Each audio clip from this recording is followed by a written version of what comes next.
warahmatullahi wabarakatuh. Ujambo, Your Excellencies and honorable guest speakers, partners and visitors, ladies and gentlemen, good morning. The pandemic has accelerated the shift towards a more digital world and triggered changes in online shopping behaviors that are likely to have lasting effects. Hence, we're very pleased to announce today's topic, which will be e-commerce. I'm honored to introduce His Excellency Abdallah Al-Saleh, Undersecretary at the Ministry of Economy, for his remarks.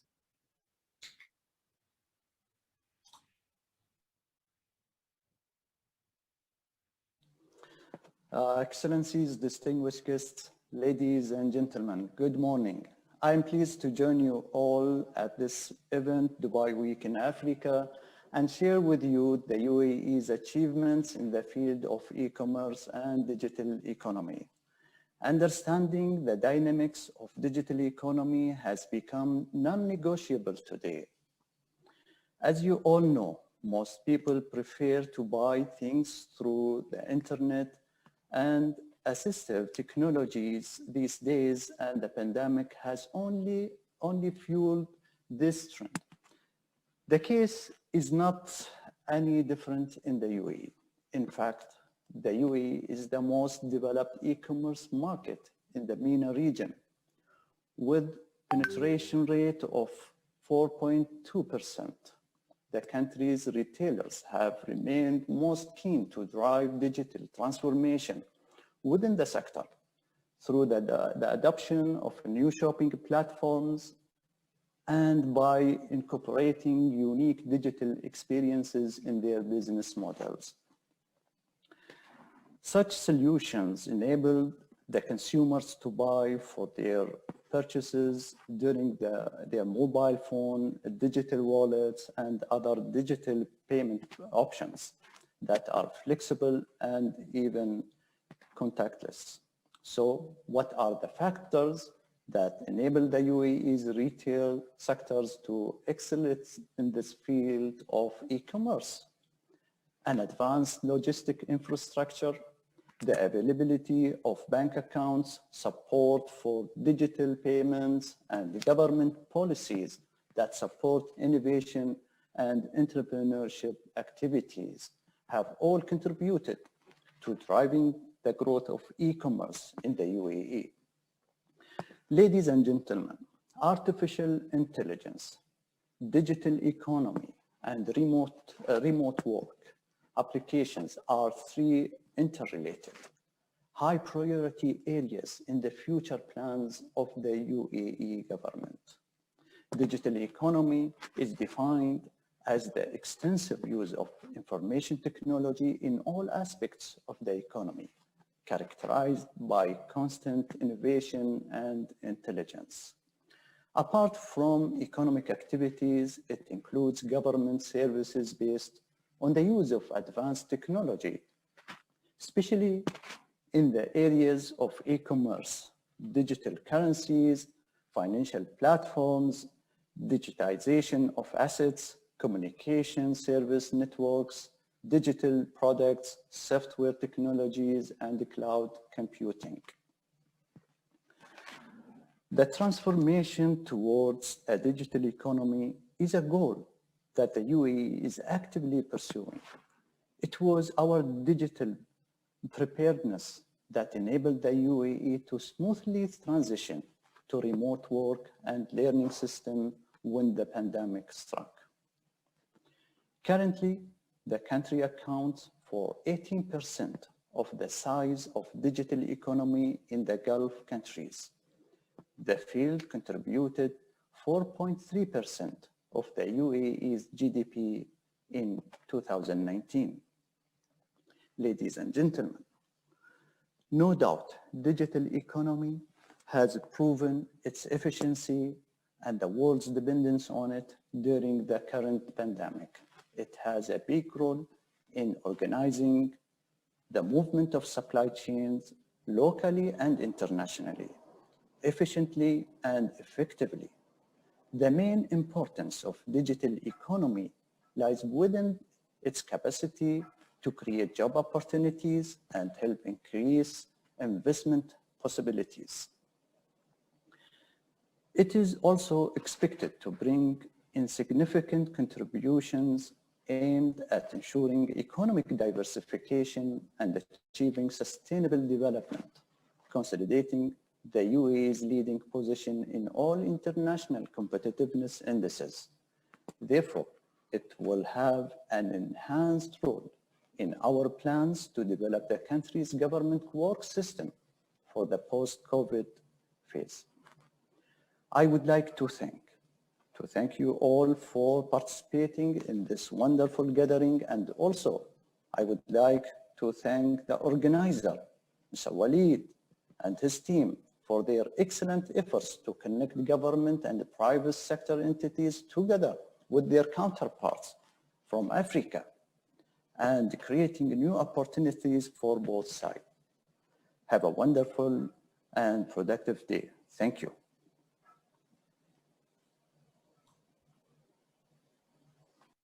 Thank you, Your Excellency. I'm very pleased to introduce to you Honorable Joseph Mucheru, Cabinet Secretary at the Ministry of ICT, Innovation and Youth Affairs from the Republic of Kenya, for his remarks. Thank you very much, distinguished guests, ladies and gentlemen. It gives me great pleasure to join you today at this e-commerce session. I take this opportunity to thank Mr. Mohsen Ahmed, the CEO of the Logistics District, for extending an invitation for me to deliver this session's keynote address. While considering this invitation, I concurred with the sentiments of the organizers that the new trend of online business can enhance bilateral and business relations between the Republic of Kenya and Dubai. I would like to start my keynote address by reflecting on a few things. The first one, in 2019, a viewpoint prepared by the World Economic Forum estimated that about 264 e-commerce startups were operational across the African continent, actively running in 23 countries. The World Economic Forum further estimated that the e-commerce sector had significant potential to create new jobs directly on online marketplaces, supporting services and spin-off economic activities. In my opinion, however, if we were to aggregate the businesses that are carried out throughout social media platforms such as WhatsApp, Google, Facebook, and Instagram, amongst others, the number of e-commerce startups would be in their thousands. Secondly, I step a little further back in 1964 when Herbert Marshall McLuhan, a Canadian theorist, coined the term global village. He foresaw that technological revolutions would infiltrate cultures and cause them to shrink and expand at the same time. In 2009, another scholar, Dixon, noted that in a global village, all economic opportunities are represented, and countries that are more endowed tend to help the less endowed ones. I make reference to these reflections because our present world is indeed a technologically enabled global village. As we refine our mindset to this reality, we can now go down to the basics of what defines an e-commerce sector. First, it offers a vibrant marketplace where traders, buyers, consolidators, and middlemen interact online. Second, it offers a reliable, speedy logistics network capable of last-mile delivery at reduced costs. And thirdly, it offers a trusted payment platform to accommodate customer categories and wallet transactions. Before I discuss what Kenya is doing to support the growth of e-commerce, I would like to share some noteworthy statistics. Kenya's economy is the fifth largest in sub-Saharan Africa, and in 2019, Kenya was ranked 56 out of 190 economies in the World Bank Ease of Doing Business. The digitization of government contributed to an improvement in this ranking. Ernst & Young in 2016 identified Kenya as the second most attractive FDI destination in Africa after Morocco. Also, a 2020 report by the Internet World Statistics rated Kenya's internet penetration as the highest in Africa with 87.2% of the population being connected. As of September 2020, a survey conducted by the Communications Authority of Kenya noted that there were 59.8 million active mobile devices in Kenya. And finally, and perhaps the most favorite, is that in terms of geographical location, Kenya is at the heart of Africa. You will therefore agree with me that these points represent Kenya as an ideal market for e-commerce to thrive. However, this can only happen through sustained visionary leadership as we currently enjoy through our President Uhuru Muigai Kenyatta, as well as deliberate and strategic government interventions. As I now proceed to outline some of the steps that the government is taking to support e-commerce sector, I would like to use a three-pronged approach: adapt, accelerate, and sustain. Under the adapt, we are focusing on a robust formulation of policy and regulatory frameworks. Kenya's development is anchored on Vision 2030, which aims to transform the country into a knowledge-based, industrialized middle-income country, providing a high quality of life to all citizens. One of the key guidelines to attaining the Vision 2030 is the National ICT Policy of 2020, which guides Kenya's priorities in the ICT sector. Other relevant policies and regulations that are in place include the Data Protection Act of 2019, the National Cybersecurity Strategy of 2014, the Digital Economy Blueprint, and the National Broadband Policy. We are at the tail end of setting up a policy framework for a national addressing system that will enable the geolocation of homes and properties. We are converting the physical post office boxes into virtual addresses and in the increasing growing digital space. The Postal Corporation of Kenya connects over 600 post offices in the country and has incorporated physical and virtual boxes in services in the last 2 years. This links a physical box to a mobile phone or online connection through a service dubbed M-Post or mobile post. The impact of this to our economy is an increase of users in the postal services as well as logistics and payment services linked to e-commerce. Under accelerate, the second section, we are making entry to market easy. Registration and penetration in the e-commerce market space in Kenya is liberal.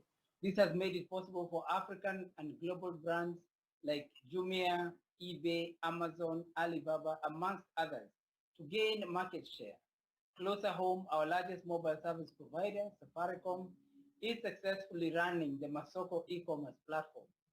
We are also strengthening the rail, road, and air logistics powered by end-to-end tracking technologies. We're linking e-commerce to digital-enabled government services, and the intention here is to familiarize our citizens with the shared trust for online services by creating a shift from walk-in services to e-government. This promotes a mutual trust that online services and participation in digital markets is possible. We are also increasing the internet and mobile grid in the country by investing more in the last mile connectivity. In addition to laying fiber optic cable, we work closely with alternative broadband solutions, providers, and keep to offer connectivity to all through our Universal Service Fund. We're tracking the cost levels, costs associated with logistics, warehousing, and precision in delivery, location influence, profits, and margins of businesses. E-commerce in Kenya has led to a burst in startup logistic companies hoping to offer delivery at minimal cost within the urban centers. There's an opportunity to offer fulfillment services for the existing gap in peri-urban and rural setups where there is access to market but limited product delivery choices. The impact of this to our economy is that citizens will enjoy enhanced access to public and commercial services across the country. They will also have access to a variety of goods and products as more traders adopt e-commerce strategies for their market expansion. E-commerce companies will benefit from access to accurate last-mile delivery details, and the economy will also witness more online engagements and the establishment of a wider logistics network across locally and globally. Finally, the third section, which is sustain. It is projected that e-commerce revenue in Kenya will reach $1.5 billion in 2021 and grow to over 2.3 billion by 2025. While the penetration of products will grow, the profit margins are expected to reduce, and it is therefore critical for e-commerce players to plan ahead to reduce cost drivers and increase technology-driven solutions. The Kenyan government, private sector entities, and other partners are supporting sustainability through digital training and skills for Kenyan youth eager to participate in digital markets and trade.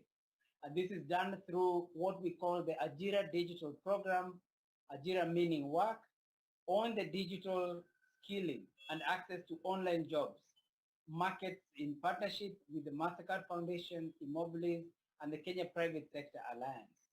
The impact of this to our economy is that our citizens will possess higher levels of digital and entrepreneurial skills, which will aid in tapping opportunities and overcoming setbacks in e-commerce. Our strategic and global partnerships, as earlier I had alluded to the fact that we are living in a technologically enabled global village. And as a country, we are cognizant that we must leverage the opportunities presented through strategic regional and global partnerships. The African Union developed the Digital Transformation Strategy for Africa 2020 to 2030, under the innovations and digitizations are identified as key stimulants for job creation, poverty reduction, inequality reduction, and facilitation of the delivery of goods and services. All these contribute to the achievement of the Agenda 2063 and the Sustainable Development Goals. Kenya was a forefront runner in developing a digital economy blueprint in 2019, which further demonstrates our resolve to get the foundations firmly established so that e-commerce can thrive. The African Continental Free Trade Area has the potential to increase employment opportunities and incomes, helping to expand opportunities for all Africans. The youthful African population, which is largely tech-savvy, is its strength, and it portends a huge e-commerce market potential. The current fragmentation of the continent into 54 states makes it difficult to trade and scale within the continent.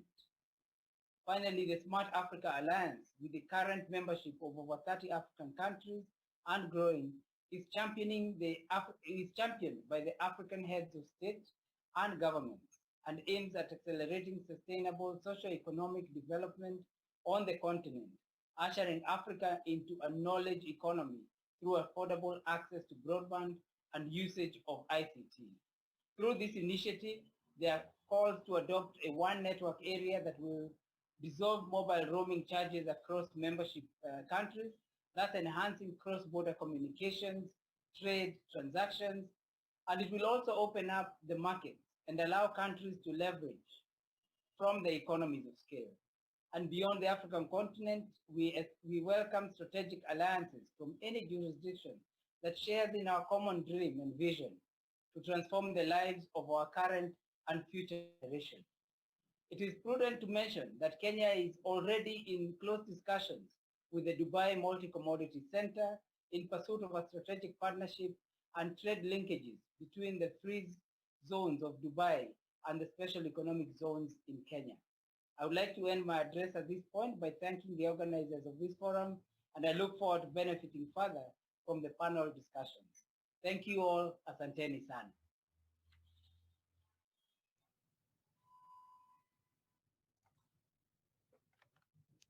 Thank you, Your Excellency.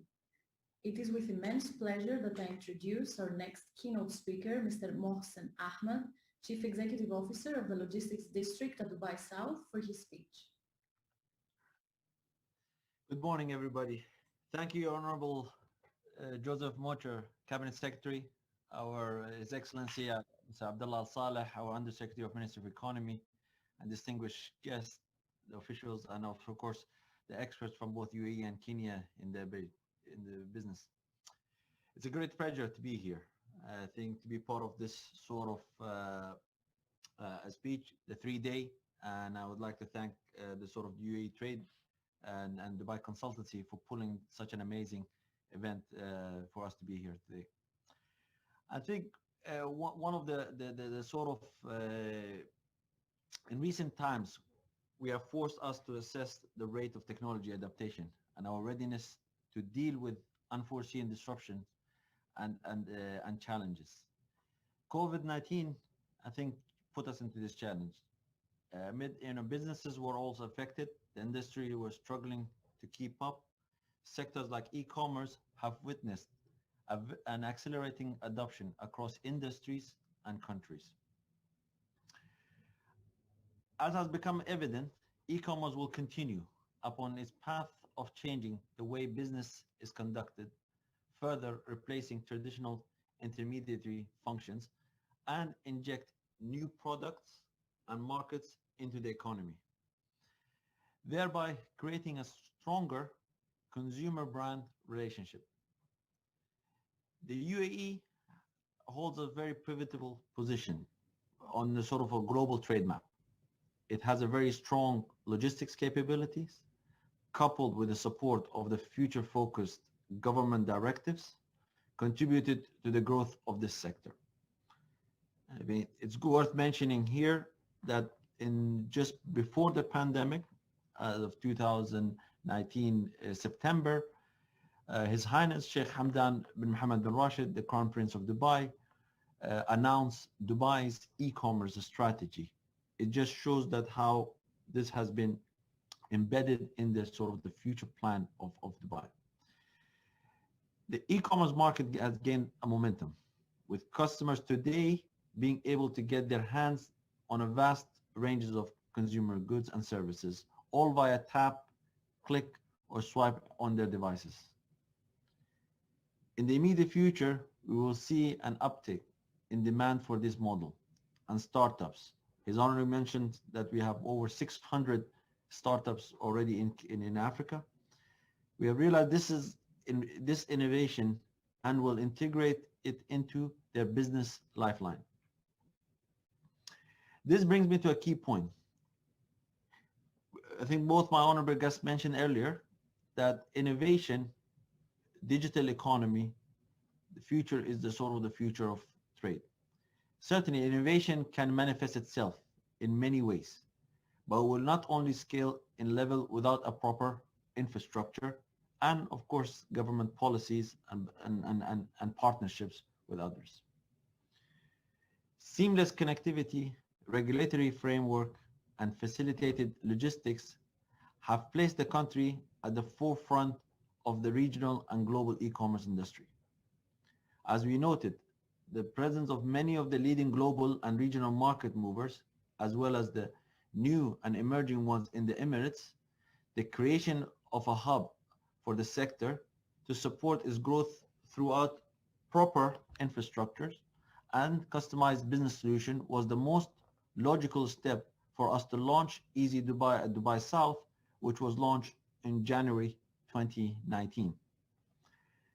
This launch also demonstrated the ability of the region to manage and facilitate the growth in e-commerce, as the hub ecosystem allows for business to consumers, or B2C and B2B fulfillment, coupled with a seamless multimodal logistics facilities, as well as the benefit of a free trade zone operation and many others.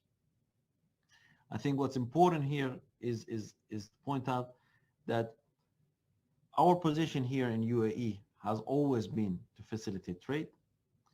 Our regulation enabled it for companies to strive for the future and for their growth.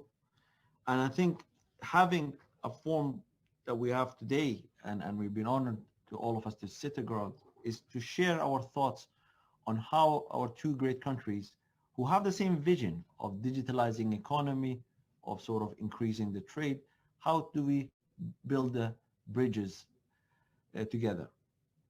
Lastly, in this vein of optimism and futurism, I look forward to participating in the progressive event and the following panel sessions on e-commerce to develop further dialogue with our counterparts to draw out a roadmap for strategic relationship in the logistics and e-commerce sector. Thank you and enjoy the rest of the day, and I look forward to our panel discussion. Thank you.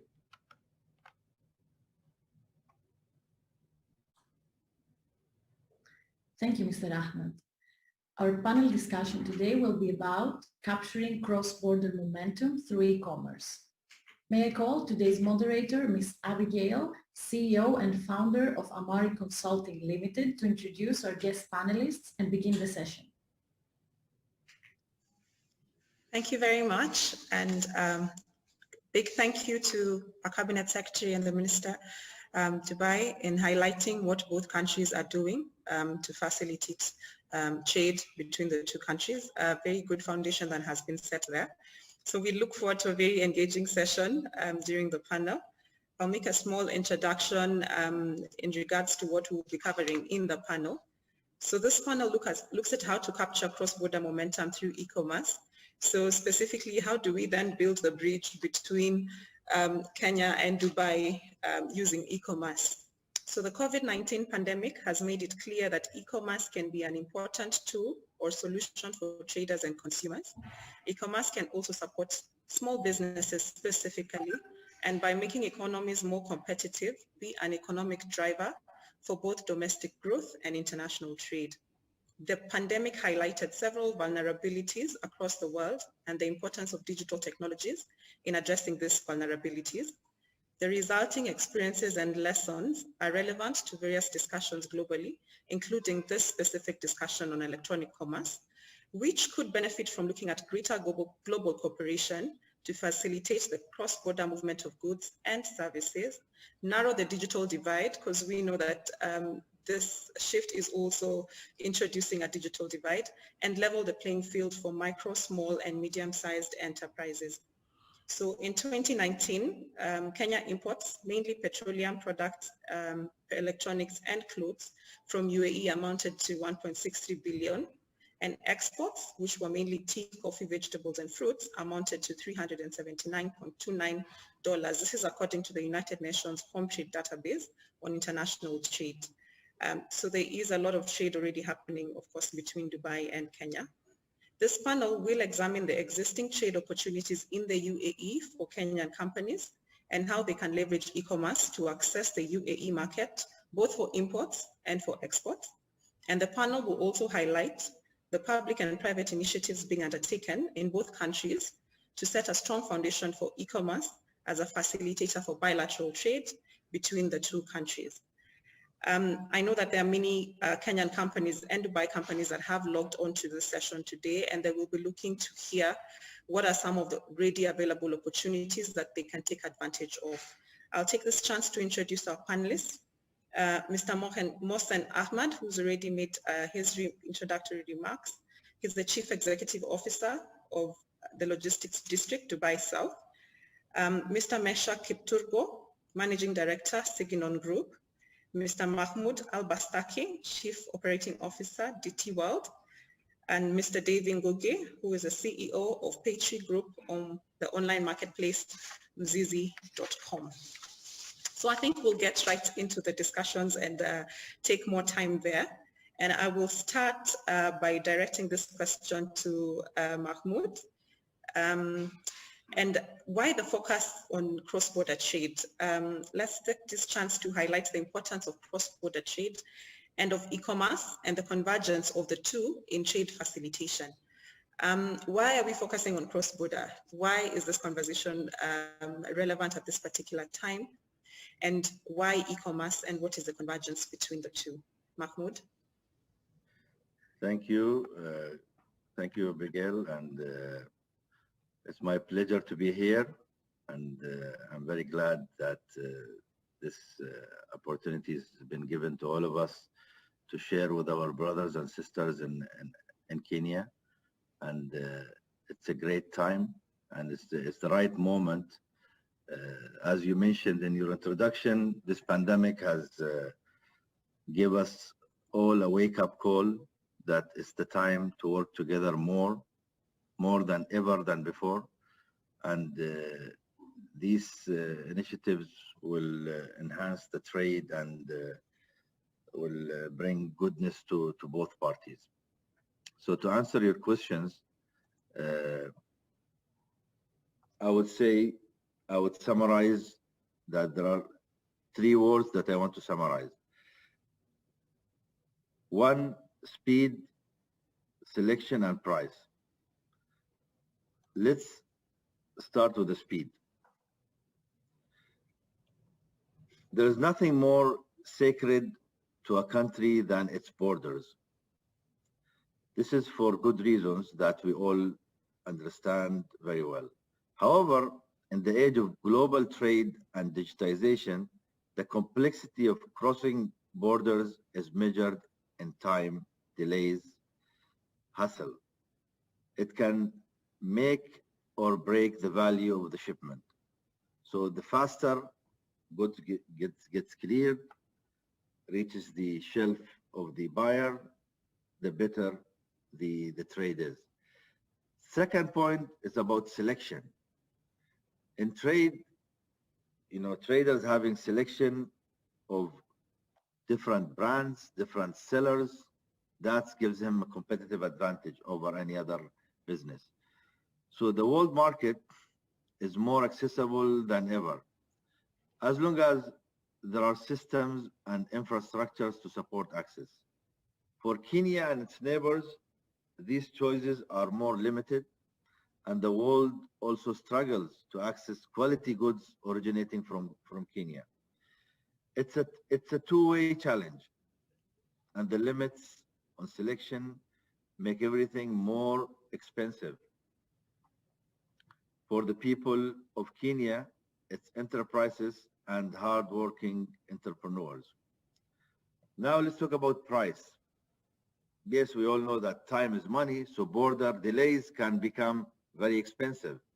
The more you delay, the more cumbersome procedures, the more bureaucracy, the more red tapes, means more expensive, more middlemen in the chain of clearing cargoes. However, the world's goods are now essentially listed in one big digital catalog.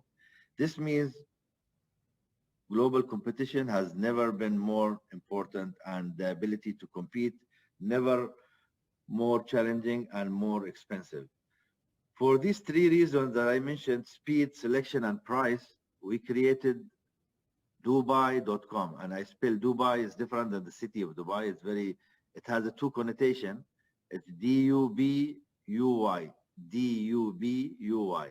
So you can say you come to Dubai and you do buy. So Dubai, which means you purchase.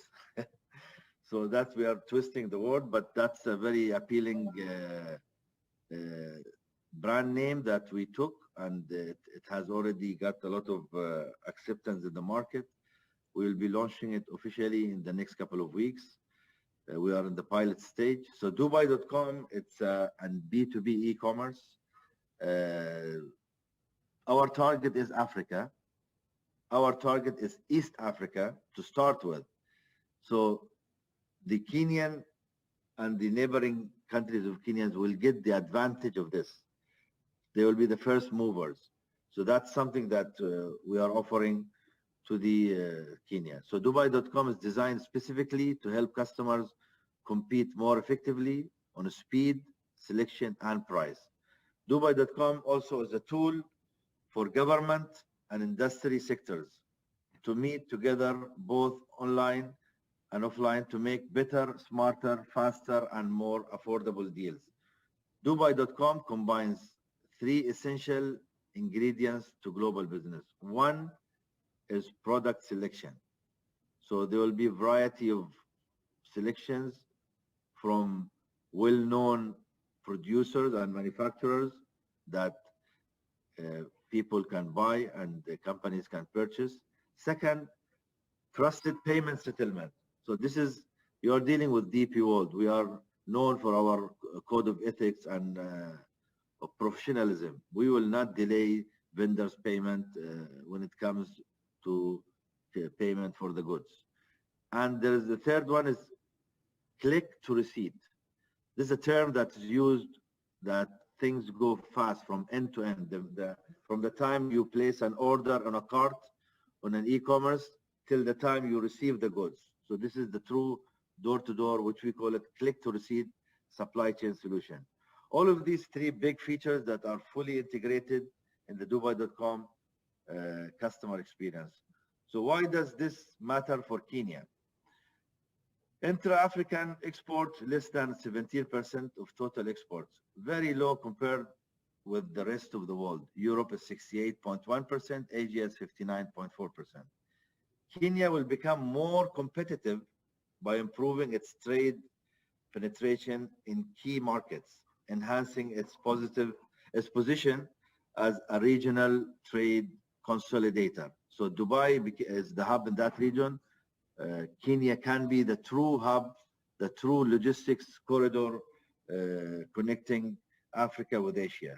Dubai.com, supported by the World Logistics Passport, which is a program that we are talking to the Kenyan government, can increase intra-African trade through incentivized trade and investment in trade linkages.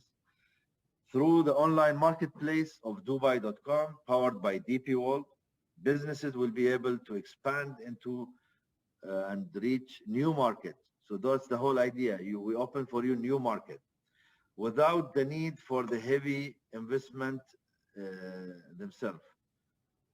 Combined with our infrastructure investment and digital innovation, DP World Dubai.com will increase speed, reduce cost, and increase global competitiveness in countries where inefficient logistics are a significant business cost and drag on economic growth and global expansion. We are creating through digitization simple ways for businesses of any size to organize logistics and trading online. This will open up new market for smaller producer and make supply chain more efficient for large businesses. Leveraging the expertise of DP World, partners network and alliances to create security and efficiency, we do the hard work for you. We want to connect Africa to the world and the world to Africa. So ladies and gentlemen, Dubai.com is the true manifestation of all these years of experience. As you know, DP World, we manage ports in 6 continents around the world. So having a presence in all the continents in the world, this will ease connecting the dots, will ease the movement of goods, the logistics, the shipping, the warehousing, the final delivery. And this is part of our deliverables to the world. So thank you. At this stage, I answered the first question. Thank you. Thank you, Mahmoud, for that elaborate presentation on Dubai.com. We look forward to you launching here in Kenya. I think it's going to be a game changer. And thank you for the 3 points that you have highlighted in terms of speed, selection, and price. I think that pretty much shows the difference that e-commerce is bringing in terms of access of global markets to traders. The next question, I will address it to Mr. Mohsen Ahmad. And we will focus on public and private policy structures and initiatives being undertaken to set the foundation for e-commerce as a facilitator for bilateral trade between Dubai and Kenya. Are you able to please highlight for us what the focus areas of Dubai e-commerce strategy, as you said earlier that there is one in place, and how can Kenyan companies leverage the policy structures and expansive trade and e-commerce facilities that are being set up in Dubai? So for example, Dubai South, is at Dubai, Dubai.com already, Mahmoud has highlighted that. So what are some of the policies that you're putting in place that will favor this bilateral trade and e-commerce specifically? Thank you for the introduction. I think there is no doubt any times you have a trade, regardless of its e-commerce or anything, you need to have the sort of the public and the private working hand in hand. So I think any country that has been successful in being sort of a trade hub, it has always been between the private and the public.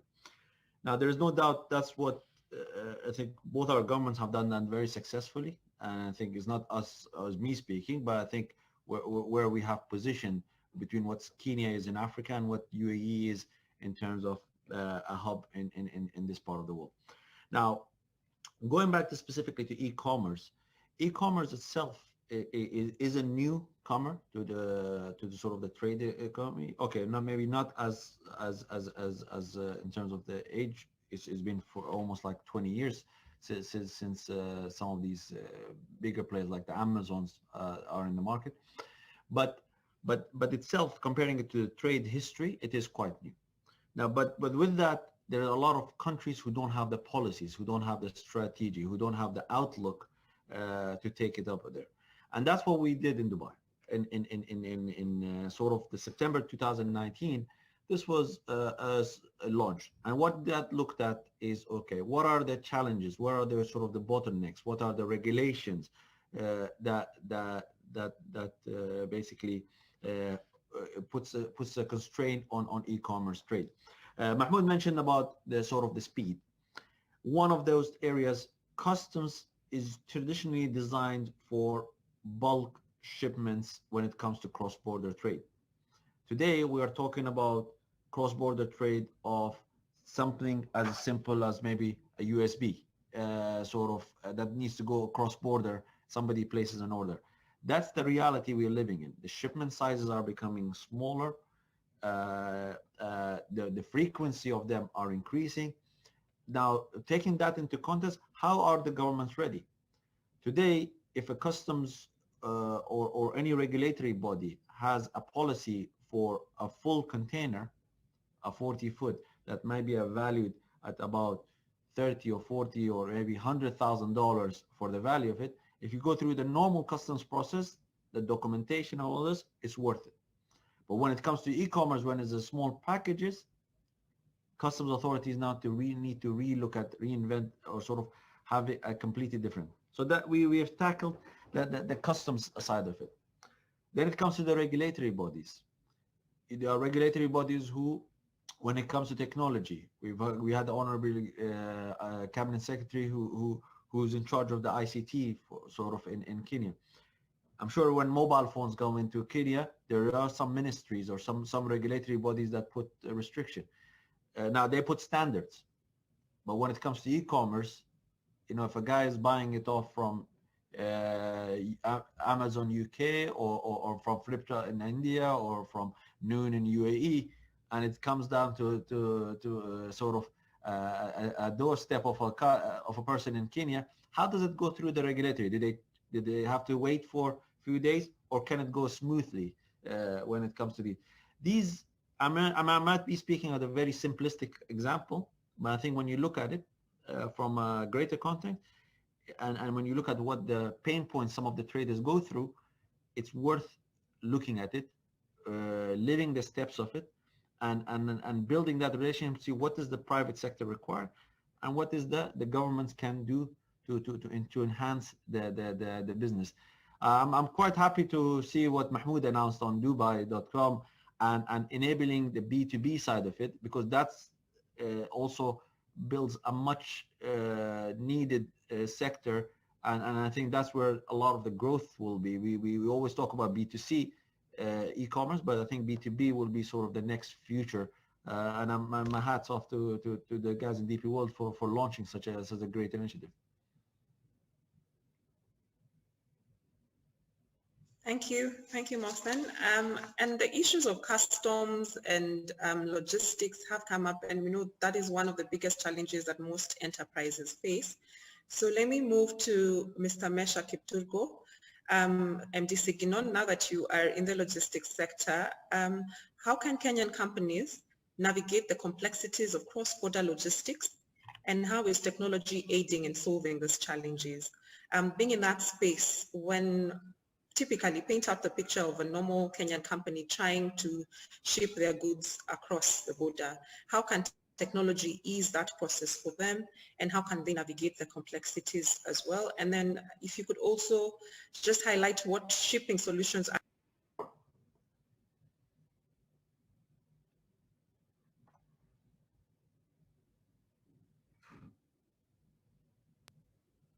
My apologies. I think I'll have to take that again. Mr. Mesha Kipturgo, I think we are bringing you in to talk about the challenges that SMEs face in terms of navigating logistics. So how can Kenyan companies navigate the complexities of cross-border logistics, and how is technology aiding in solving these challenges? What shipping solutions are available for SMEs who want to engage in cross-border trade but cannot move large cargo? So twofold. The first question, customs, just the headache of moving goods across border. How do Kenyan companies navigate that? And what solutions are available for them? Thank you. Thank you very much, Abigail. And I really want to thank the organizers of this event for inviting me.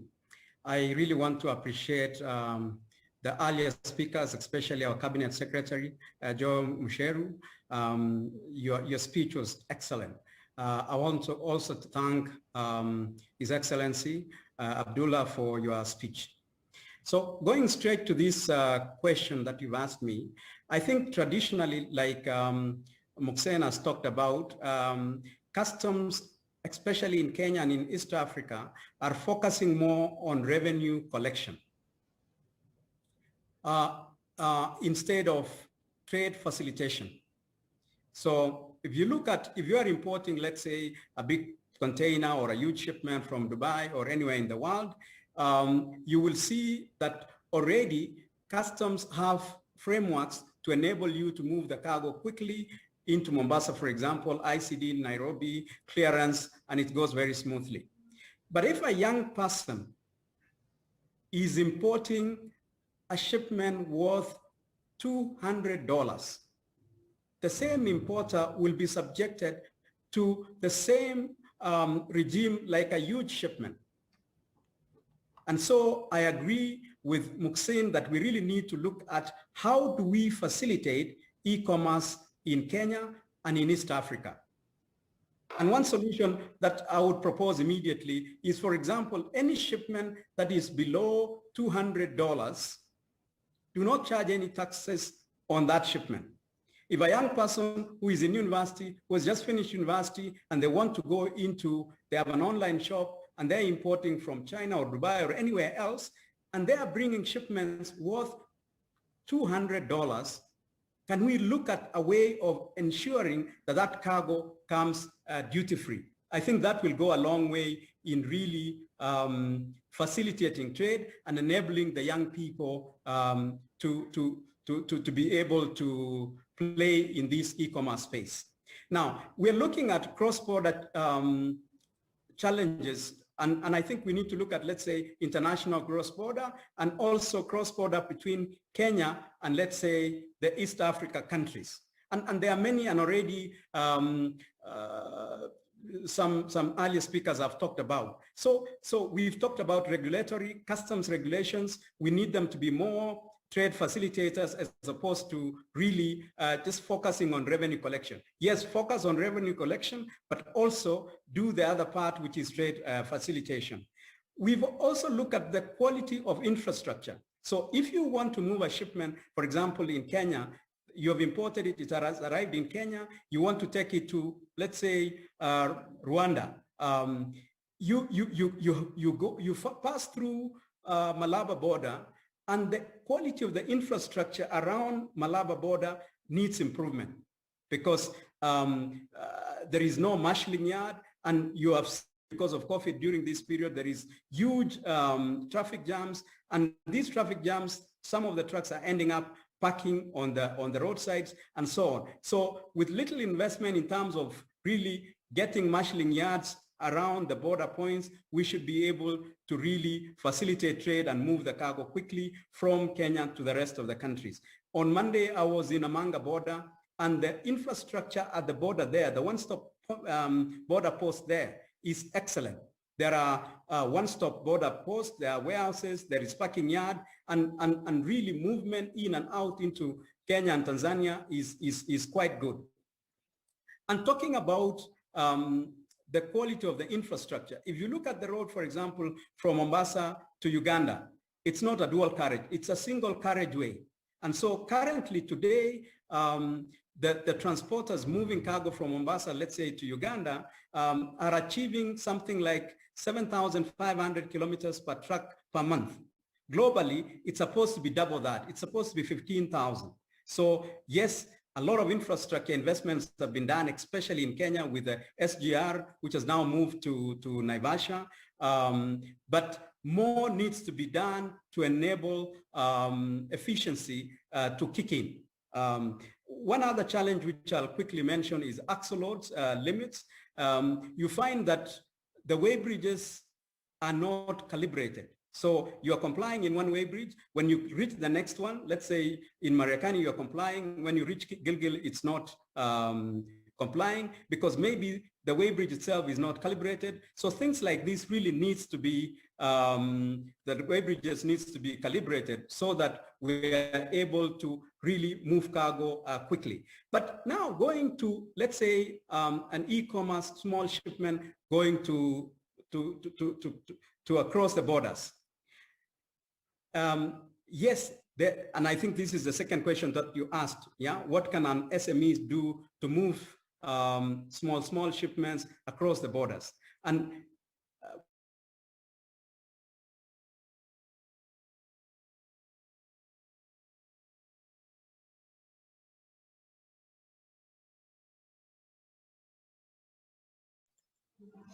did we lose Meshach? Is it just me?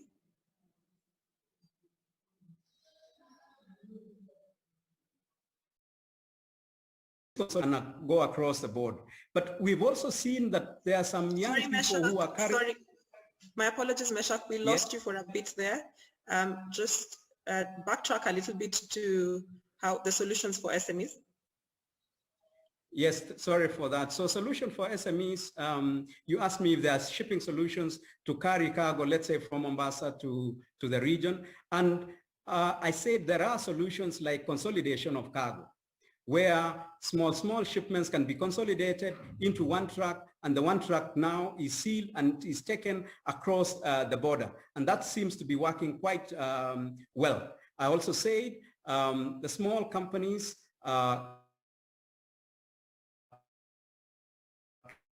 can partner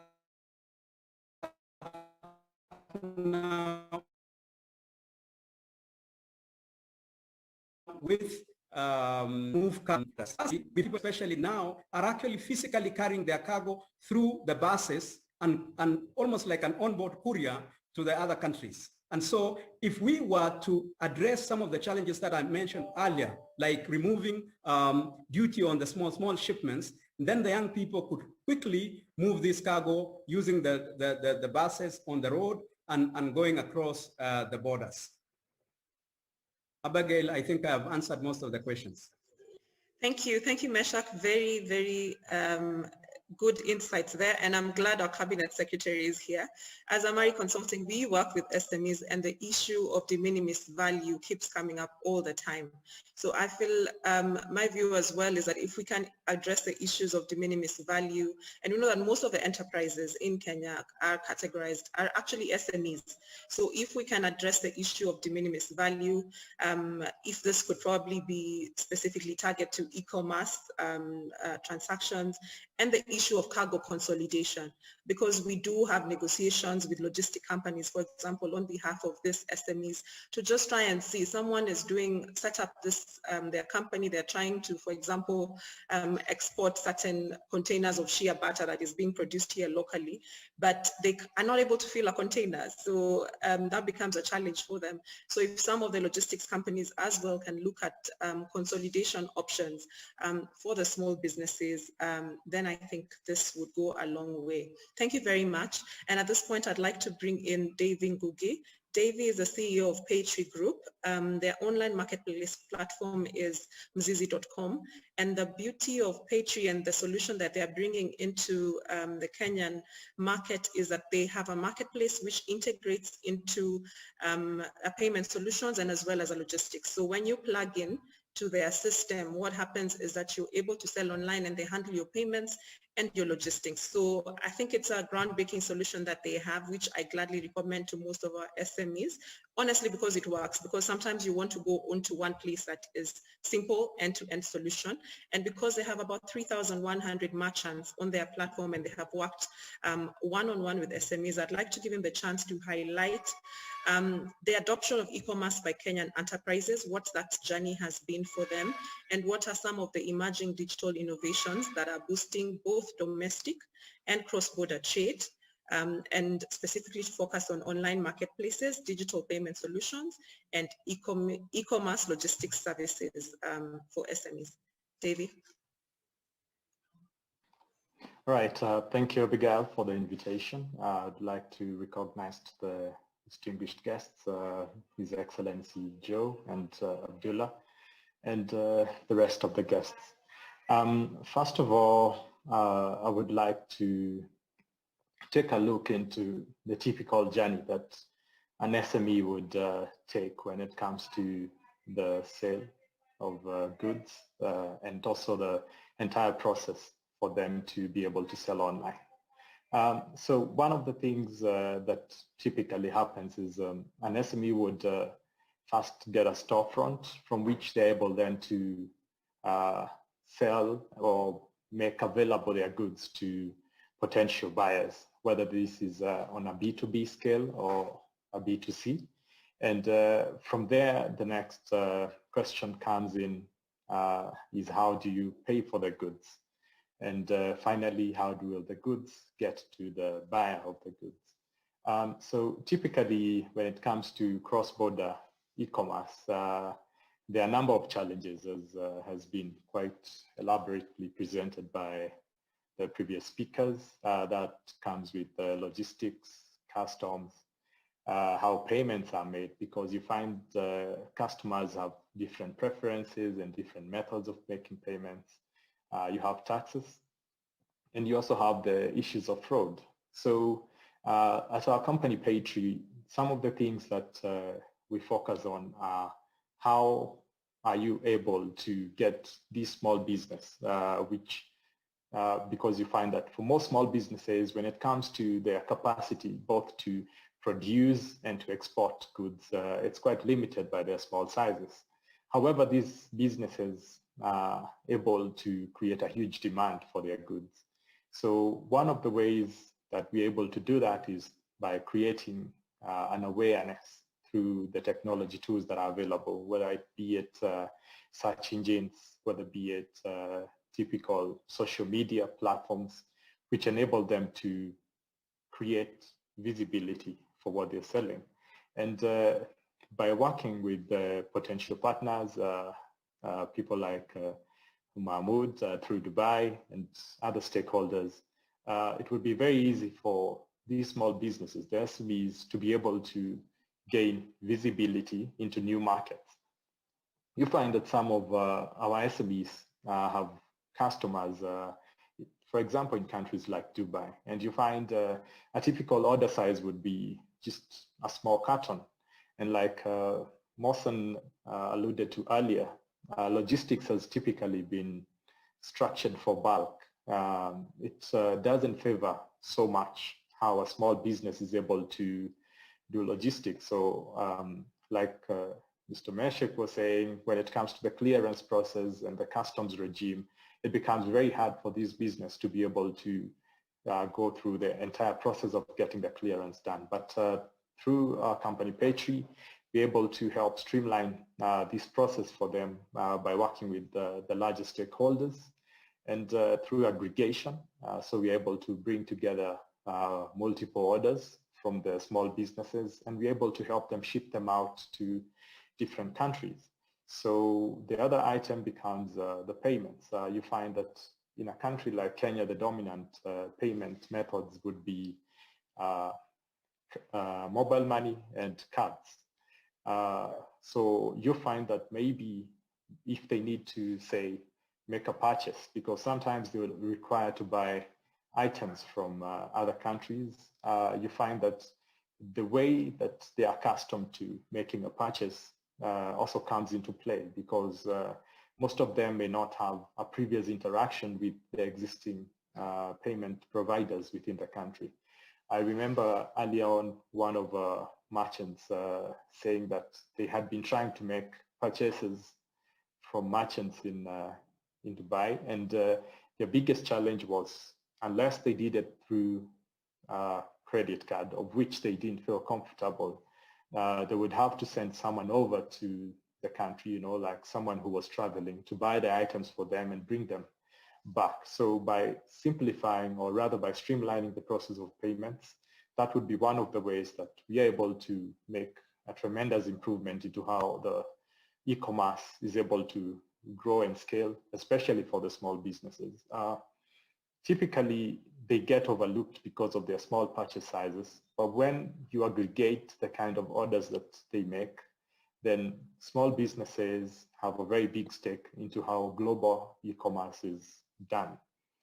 The other item is into the readiness of the e-commerce platforms. Just to take an example, a company like Apple launched the iPhone 12 models in the middle of a pandemic. And it would have been easy to say that during such a time, the sales would have really gone down, but they were able to take advantage of the strength of their e-commerce platform, the strength of the available payments and logistics that is available to them. They were able to make quite huge sales. And with the large increase in smartphone and internet penetration in Kenya, then this is something that both countries, both Dubai and Kenya, can take advantage of when it comes to cross-border e-commerce. So thank you. Over to you, Abigail. Thank you very much, Davy. Gina, please let me know if there are any questions in the chat box, and we'll be happy to answer those. As we wait for the questions, I think I want to take this chance to ask either Mohsen or Mahmoud to please highlight the existing trade opportunities in Dubai that SMEs can take advantage of. So for example, Mahmoud, if I throw this to you, okay, what should we expect on Dubai.com? What can a small business buy? What's there in Dubai for Kenyan companies? Thank you very much. See, this was made to tackle the most imminent needs of most companies in terms of necessities of supply, furnitures, even medical supply. So we've tackled different industries, categories. So the selection is the main differentiator into this e-commerce portal, and coupled with logistics and final last mile delivery. I wanted to comment on the in Davy's message and Mishak's points. In DP World, we went out and beyond the normal port terminal operator. We are focusing heavily in digital businesses. I will explain some of the things that we have that will solve a lot of problems that was mentioned by Mishak and Davy. One is the rates. You know, in shipping any business, you have to find a rate, a quote rate for shipping your freights or your cargo, be it by ocean, be it by air, be it by rail, be it by truck, and whether these rates are competitive, they are fair, they are genuine. So this is what we have developed in DP World.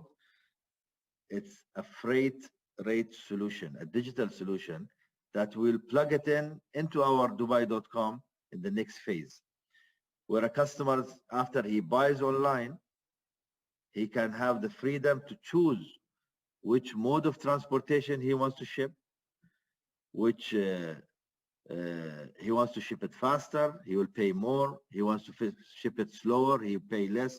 So it's money and time that he has to decide on, the buyer to pick from. So this is one digital solution that will tackle a lot of things. Another thing in the cargo movement, visibility is a key thing. To know where your cargo is, once it leaves the port, you have no clue. Somebody has to inform you by email. You have no clue unless somebody calls the shipper, and it's not visible. It's not readily visible. That's what we are developing, a visibility solution. We call it a cargo flow, so you can see the flow of the movements of the goods from the time it leaves the manufacturer until it reaches the warehouse. It's the full end-to-end visibility, and that's a big thing, that a big nice feature. The third problem in any trade business, for whether it's Kenyan or any country, it's the finance. Importers, sometimes they don't have the money to continue ordering. Cash flow is the main issue. So comes into picture the trade finance. We are developing a digital trade finance where an importer can import more and get his shipment released, and it will be given him into an easy installment that he can pay back. So the message is business and trade does not stop because of all these barriers. The third thing, countries look for an advanced technology for automating their customer-facing portal, like the port or an airport. In Dubai, we have perfected this. We have done it very well. I am the former CEO of Dubai Trade. For some of you who don't know Dubai Trade, you can Google it. It's a single window for cargo clearance. So this solution now, we can implement it anywhere in the world, whether it's a DP World terminal or somewhere that we don't even operate as a DP World. We can go to anywhere, any port. You can go to Mombasa. You can go to anywhere, that any port that anybody wants a digital solution to facilitate the interactions between the community, trading community, and the port authority. The last one is the customs digital solution. I mean, that's the bottleneck in almost everywhere. I have seen it. I have been into 6 continents. I have seen this.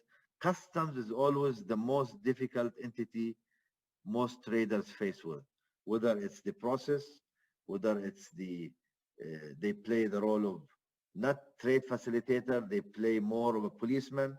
They stop all the shipments. There is no intelligence of releasing certain product shipments without checking by the level of risk engine.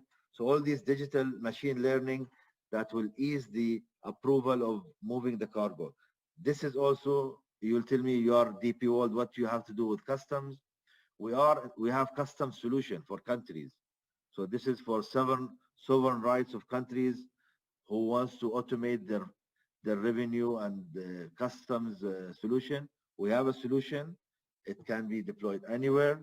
So we tackle the main problems that I would say 90% of traders all over the world face: customs, finance, visibility, and the freight cost.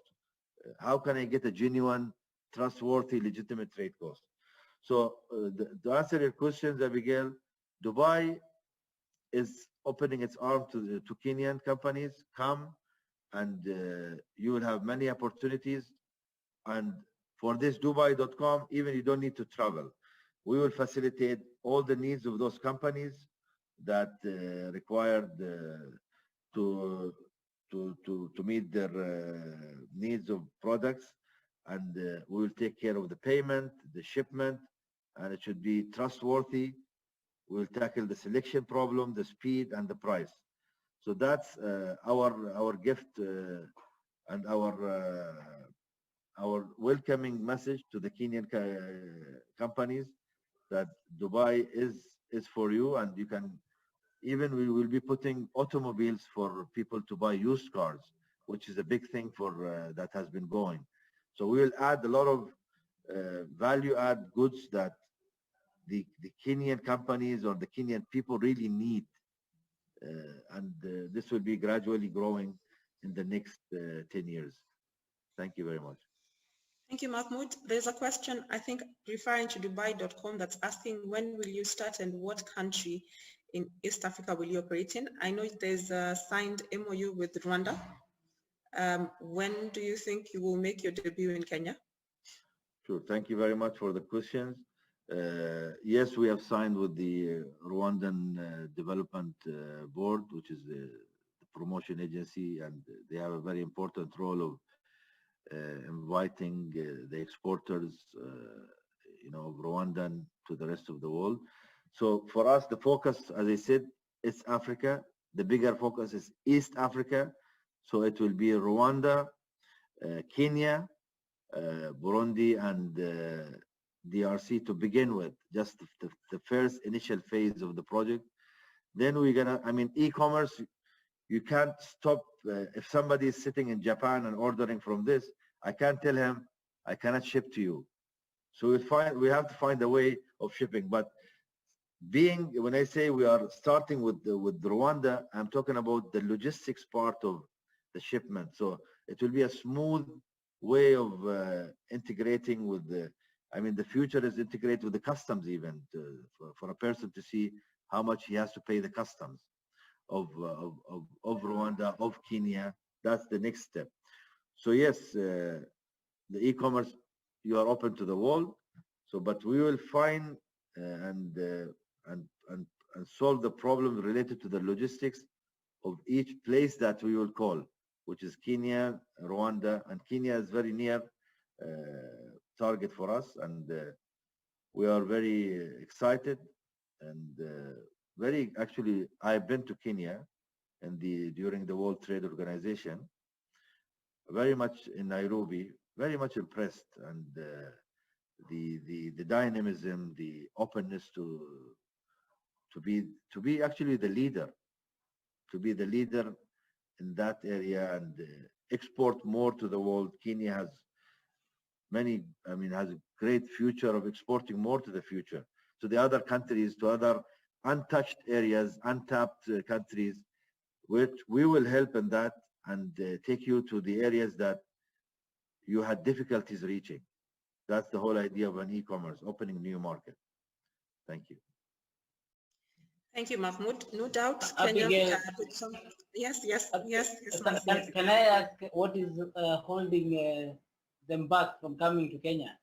I have my pen here for signing. I'm not sure what it is. But secondly, what about Kenyan goods? Can they also get onto this platform so that they're made available? I'm not sure if I was allowed to ask questions, but since I'm here and I have access to be able to ask, I've taken advantage. Sorry, Abigail. Thank you. Thank you very much. That's a very good question. That's an absolutely thrilling welcome for us, and we really appreciate that. We are honored to receive this invitation, and right after this, we'll start the steps with Kenya. And I really like the spirit of your pen is ready, and we are ready as well, Your Excellency. Mahmoud, I can guarantee you, if I was doing your strategy, I would start with Kenya. We are the champions of digital. So just to say, make haste, we are ready. So thank you very much. I think this has been a very amazing discussion. I would like to end it there. Our time is spent. So just to thank all of you and give a chance to all the panelists, just the four of you, to give your final remarks in a minute or less. Let's start with Mohsen. Yeah, I think it's great to be here. I think e-commerce will be sort of a very significant change in the way we're doing the business.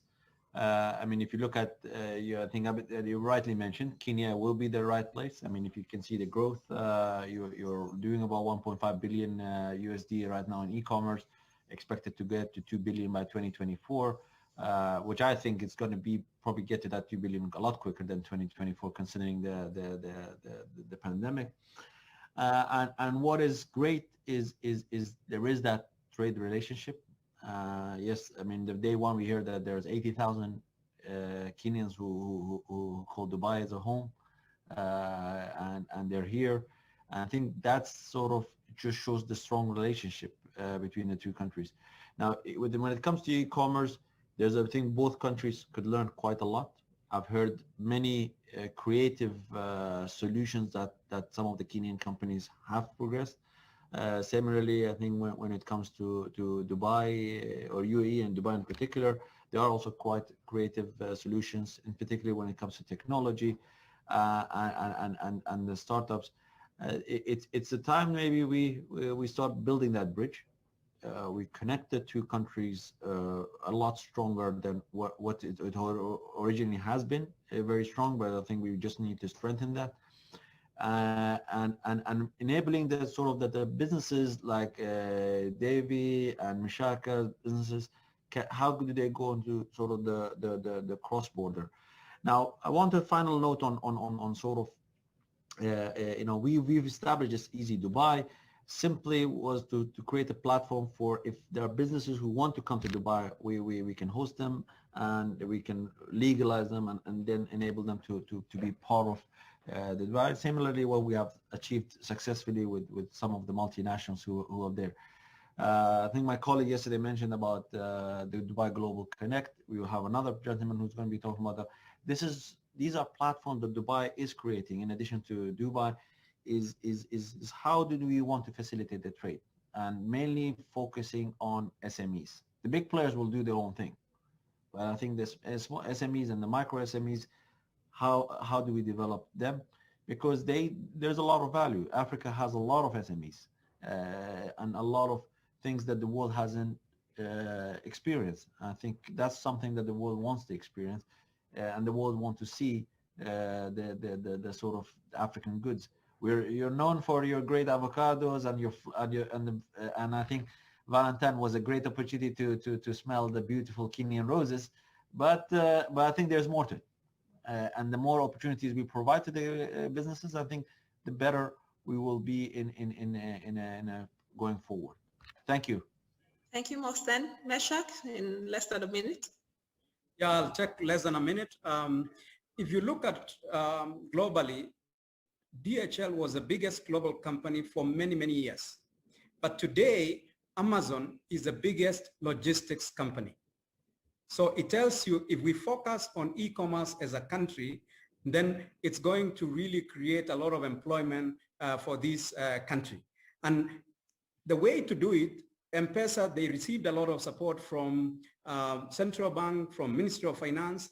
We need, for e-commerce to take off, we need to facilitate, especially from customs, to enable the small shipments to come in. Do not tax anything that is below $200. Then you will see e-commerce in this country taking off. Thank you. Musha, just so that I add something that we've experienced for the sake of this, I think when you put a value, be sure that you also protect your businesses. That's one thing that we have done, is to ensure that the businesses that invested are also not affected. I think that's where was one of our key when we did the strategy. I would be very happy to take this discussion offline with you. Yeah, we can borrow a lot from you, Mohsen, but yes, I think the opportunity is there. Thank you very much, Meshak. Davy, your final comments? Davy, I think unmute your mic. Thank you. Thank you. Yes, so I'd like to echo the Cabinet Secretary's call to the team from Dubai, Mr. Mohsen, Mr. Mahmoud, how we can work together to create opportunities for Kenyan SMEs to be able to sell their goods to Dubai.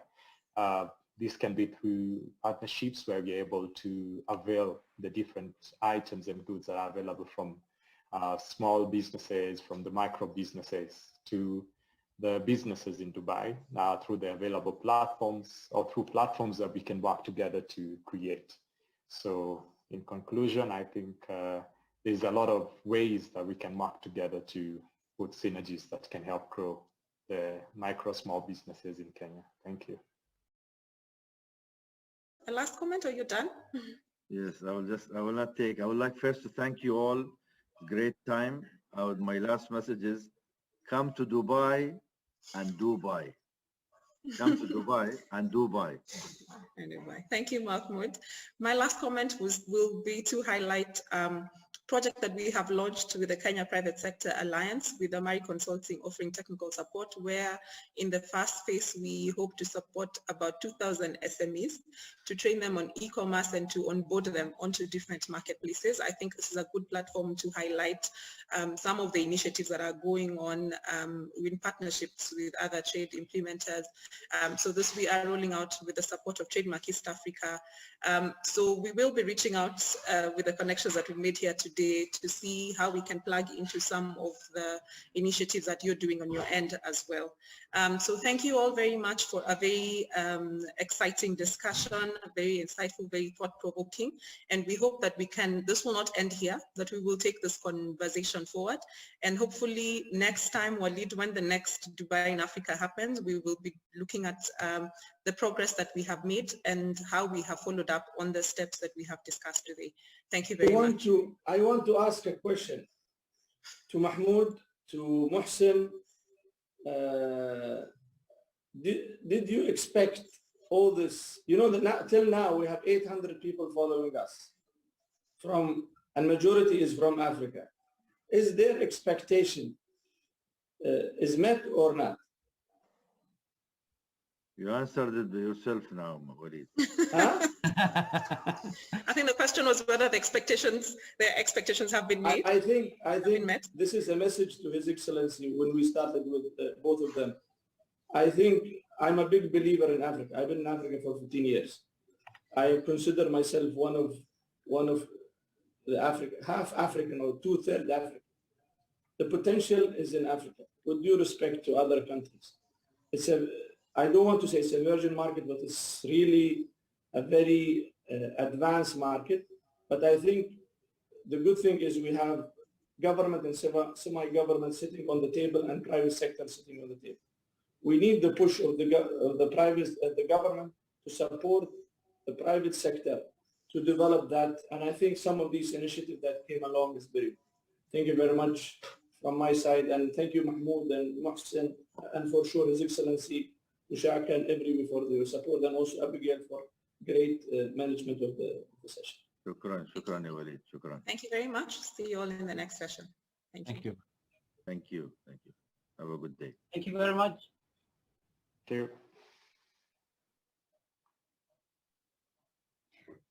Thank you to our esteemed panelists and moderator. I'm pleased to announce the next panel session, promoting innovation and best practices in horticulture and perishables produce. Allow me to introduce this panel's moderator, Mr. Walid Harb Al-Falahi, CEO of the UAE Trade Center. Good morning. I think probably it's good afternoon by now.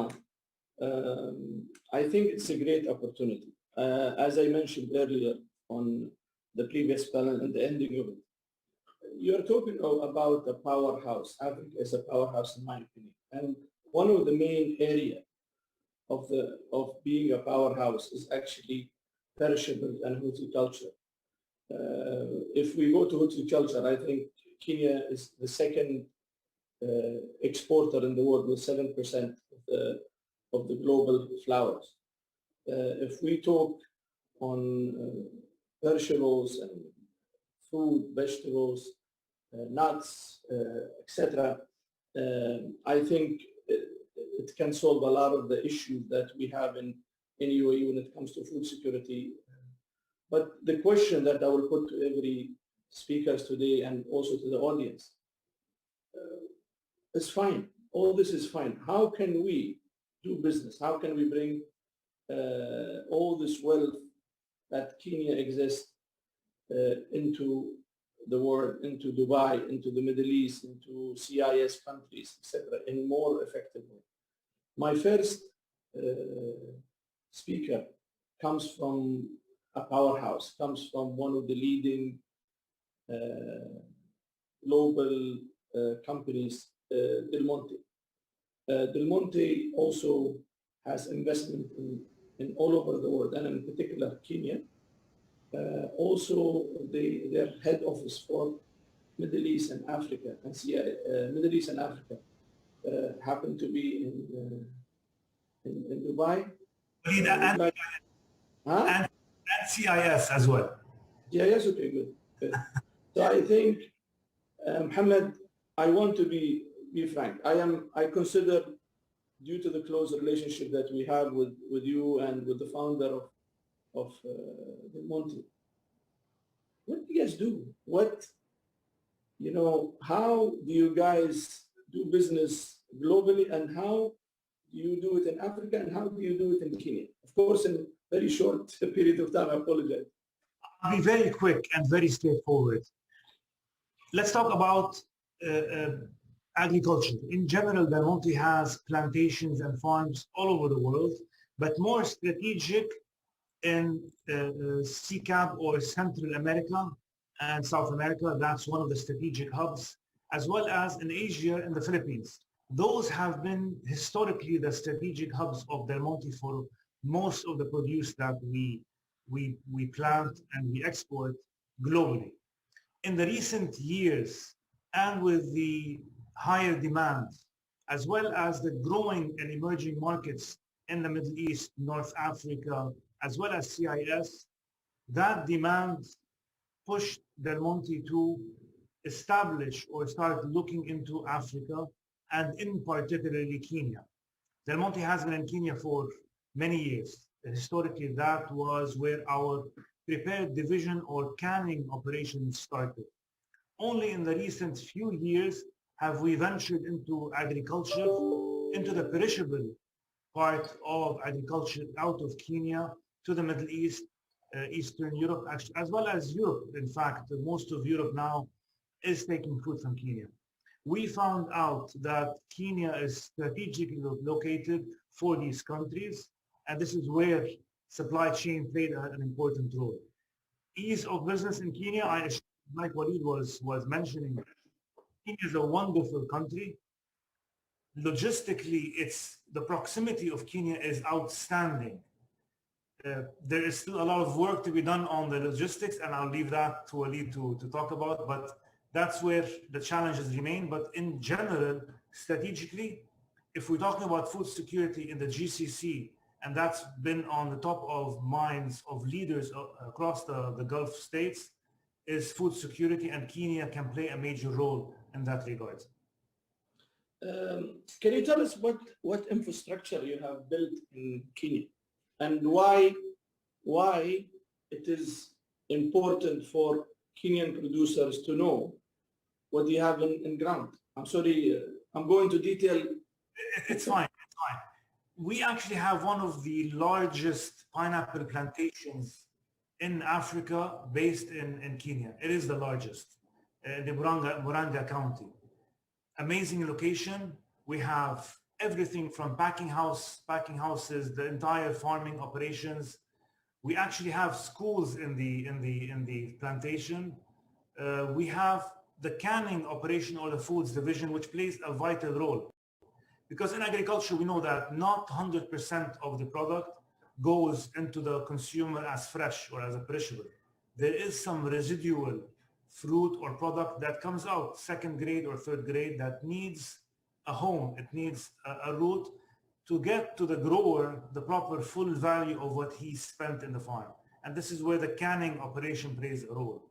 Any pineapples, for example, in our farm that do not match standards for export go into processing, juices, canned goods. This same principle applies for anything related to agriculture. And this is where Del Monte's expansion in Kenya is coming up with mangoes and avocados and potentially other products that remain confidential at the moment. But we are focusing our efforts in Kenya primarily to serve the Gulf states with products from there. Okay, let me move within the same flow to Mr. Hossa Makashi, who's the CEO of the Fresh Produce Exporter Association of Kenya. If you are with us, feedback. Are you with us, brother?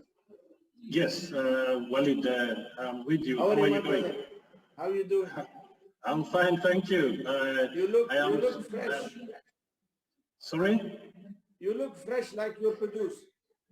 Yeah, I mean, I am out in the field actually. As I speak to you, I am right on site in one of the farms that is producing flowers and avocados in the western part of Kenya. Very, very nice place. I wish I could take the camera around so that you can see the beautiful flowers and the beautiful avocado that is being grown here. No, I was there last week, so I think you need to take some pictures and some small videos, send it to us. We share it with people in Dubai to realize for them to buy more.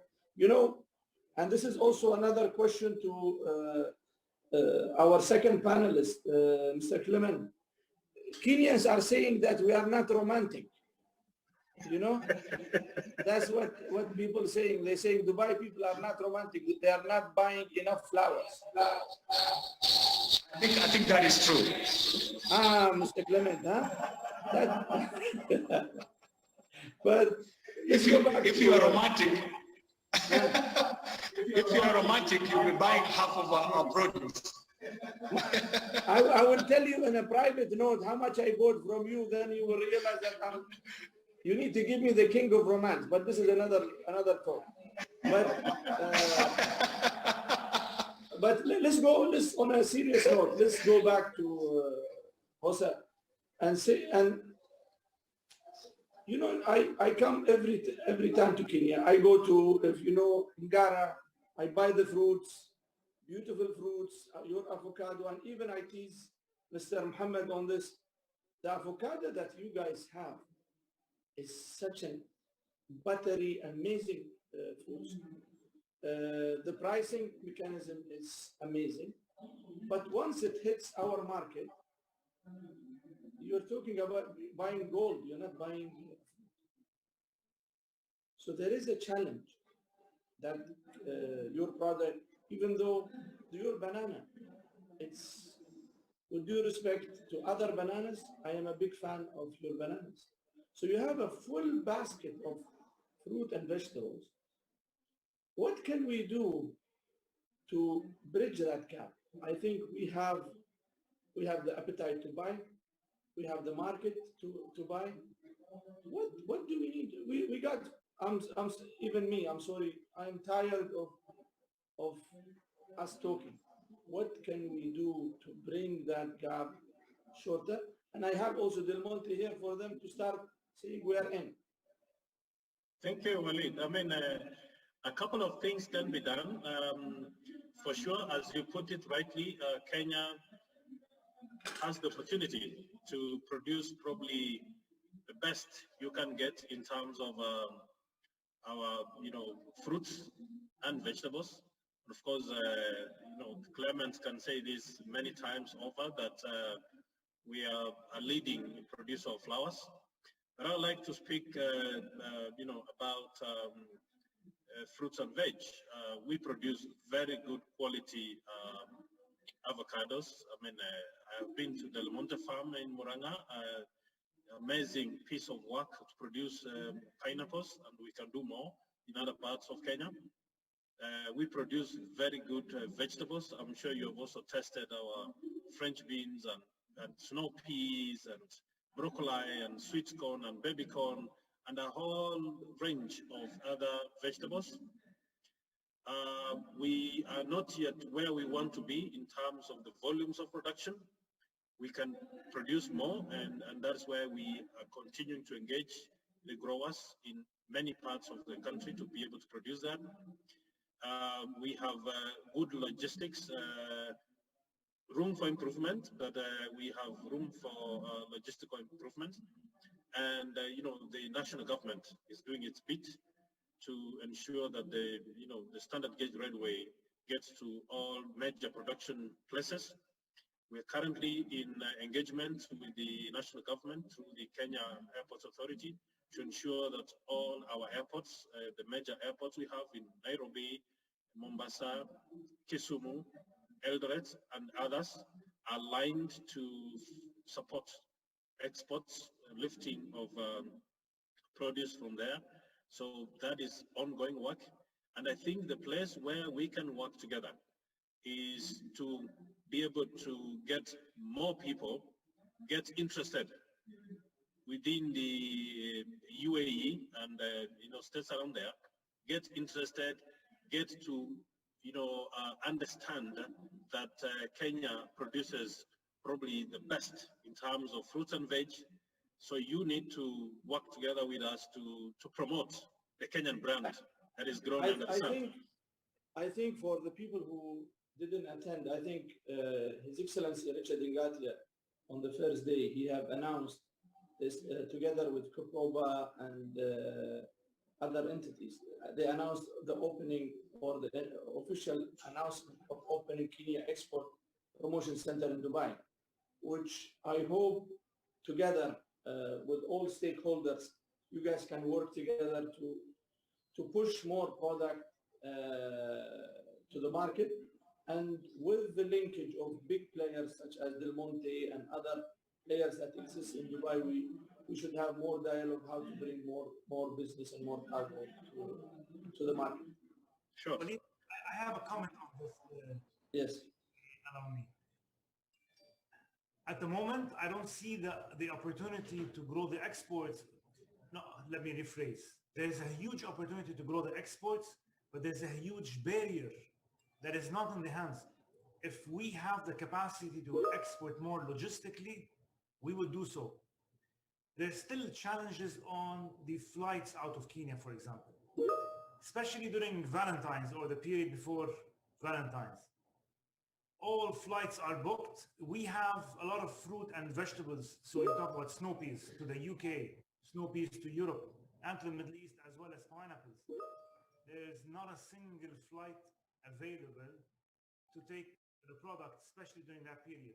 And throughout the year, everyone, all growers in Kenya face the same challenge, whether it's by air or by sea, because of major shipping lines or airlines not really operating fully out of Kenya. And that's where the opportunity is being missed out for exporters out of Kenya, for growers, as well as for markets and potential carriers as well. If this area is solved, and this is a good question, because my second question was, before I move into flowers and infrastructure, there is a challenge with cooling, cold chains, and there is also a challenge with logistics. If we are able to solve this hypothetically, you see growth, and for both of you, this question for both of you. I'll start first, and then you can go after me. I'll see. The opportunity is there, and this is where we've always tried to battle because of the distance of the port from major country. Bless you, Walid. This is where the opportunity is, and we've been waiting for the past several years on the train that should connect most of the production areas in Kenya with the port. It's still not there. We're still waiting for it. That's one solution, because trucking is very costly in Kenya to the port, and the roads are not comfortable enough for perishable products that really affect quality. In the farm, you see perfect quality fruit that can beat any other country around the world in terms of quality and product itself. But the logistics is where the challenge is. That being solved, I don't see a 30-40% growth in exports out of Kenya, and rapidly. Okay. I think, as I said, Mr. Clement is accusing us for not being romantic. Am I right, Mr. Clement? Yes, that is true. We have a lot of produce that we expect that you'll be buying in the UAE, but you're not buying. We expect more imports from Kenya on the flower end. Just for your thought, I ordered 200,000 stamps. So that makes me now, Mr. Valentine or what? Yes, I'll give you a medal for that, but on the condition that you spread the same message to as many people as possible. Good.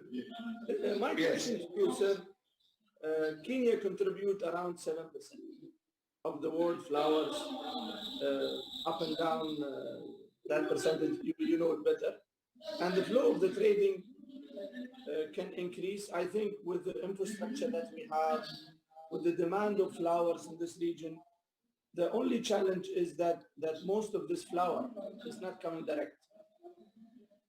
And we end up losing 3 to 4 to 5 days of, of opportunity for flower. How do you see the ability for us to do something on that regard between Kenya and UAE, especially on the flower side, perishable? Simply having both of you guys here, it's amazing having you and Hossa to increase that trade. And what Kenyan grower can do to maximize these opportunities? I think from the production end, we have made a lot of strides in terms of getting to the quality that is needed by the market.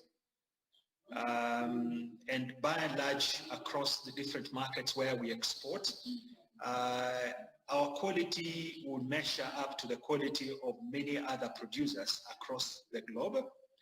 So from the producer end, I don't think we have much problems. I wouldn't say that we have done 100%, but every day we are striving to improve, especially as we look at the areas of boosting up our quality in terms of how we do the trade, sustainability, how we manage the environment, how we manage our people, how we manage the good agriculture practices. So from that end, and the use of chemicals, the use of water, the use of energy, all that, I think we have done very, very well. If you look at the industry 20 years ago, and today's industry is quite different. So we have made a lot of strides, and a lot of markets really appreciate this. But I think where the rain is beating us more is what we mentioned on the area of logistics. We have a big gap in that area. And that is why for us as players within the industry, now we are looking at maximizing on the sea freight. We are having a lot of discussions with government institutions who support this kind of infrastructure so that we offload as much as possible from air freight to sea freight. We know that there are different companies that are doing trials on sea freight around flowers. We have tried with varieties like Astomeria, we've tried with carnations and others, and there are success stories we can talk about. With roses, we're still not actually there. So there are experiments that are being done so that we are able to ferry as much as we can through the sea. But if we can be able to streamline more on the sea freight, we can remove a big load from the air freight so that we can create more space in air freight to lift the flowers. Also through our discussions with some of the airlines like Kenya Airways, as an industry, we have a partnership with them. We have seen in the last 1 week, they have repurposed one of the 787 to do freight. And these are some of the steps that we are taking. Honestly, we don't see that on the freight, we will have enough capacity. We have suffered even before COVID, and now with COVID-19, it has even compounded our problem even more. So we need to think really outside the box. If you come to Nairobi, even during Valentine, we had a shortfall of over 1,000 tons a week, to all our major destinations. We cannot sit back when the market is demanding. When the market has a demand saying we need your flowers, and yet logistics is a major trouble for us. The other area that we are working on is the area of phytosanitary. And I think from markets that have certain demands on phytosanitary, is something that we work very, very closely with the growers to start the process of making sure that we comply with the requirements of the market right from the farm. We do a lot of capacity building, a lot of training, a lot of working with those who provide the equipment and chemicals and others that are required to bring down this non-compliance on phytosanitary. So it's a matter that we are dealing with a lot. We also have challenges around some of the trade barriers, and this is where we work closely with government institutions and also our embassies to be able to break some of those barriers and open up emerging and new markets. We have relied a lot on the European market, and the European market is not as elastic as we think. So the idea is that United Arab Emirates is one of the 7 strategic new markets that we are looking at, and we want to have a better standing or a better footing within the market. But there are things that we have to do. We have generally to change the image about our product. So this is where institutions like Improba come in. So we are working very closely on a strategy that will be able to bring everyone to an understanding about the quality of our produce, about the volumes that we have, the kind of flowers that we have, all the basic things that we think the market needs to know, so that we are able to take advantage of the opportunities that exist right now. So those challenges in the international market, we know that they're there, but we are working with growers and government institutions and partners like yourself to be able to surmount some of those challenges. Mr. Clemens, am I allowed to ask difficult question or just be nice? Sure. Okay. No, ask all the difficult questions. Okay. Basically, you know, I've been coming to Kenya for 15 years. I was involved in different projects for the government of Dubai. I mean, I don't understand why the cargo has to go all the way to Holland, then from Holland it goes back. What is, I mean, I don't understand. Even I've spoken to Amina Muhammad, Her Excellency, but I think there is a room, a dangerous room, easy room, but I think we need to develop market access, but also we need to change strategy. And I'm sorry to ask this question. Go ahead, sir. I think you're right. If we look at the supply chain, our supply chains are geared towards servicing our traditional market, which is Europe. And you can look at how we manage our logistics right from Nairobi.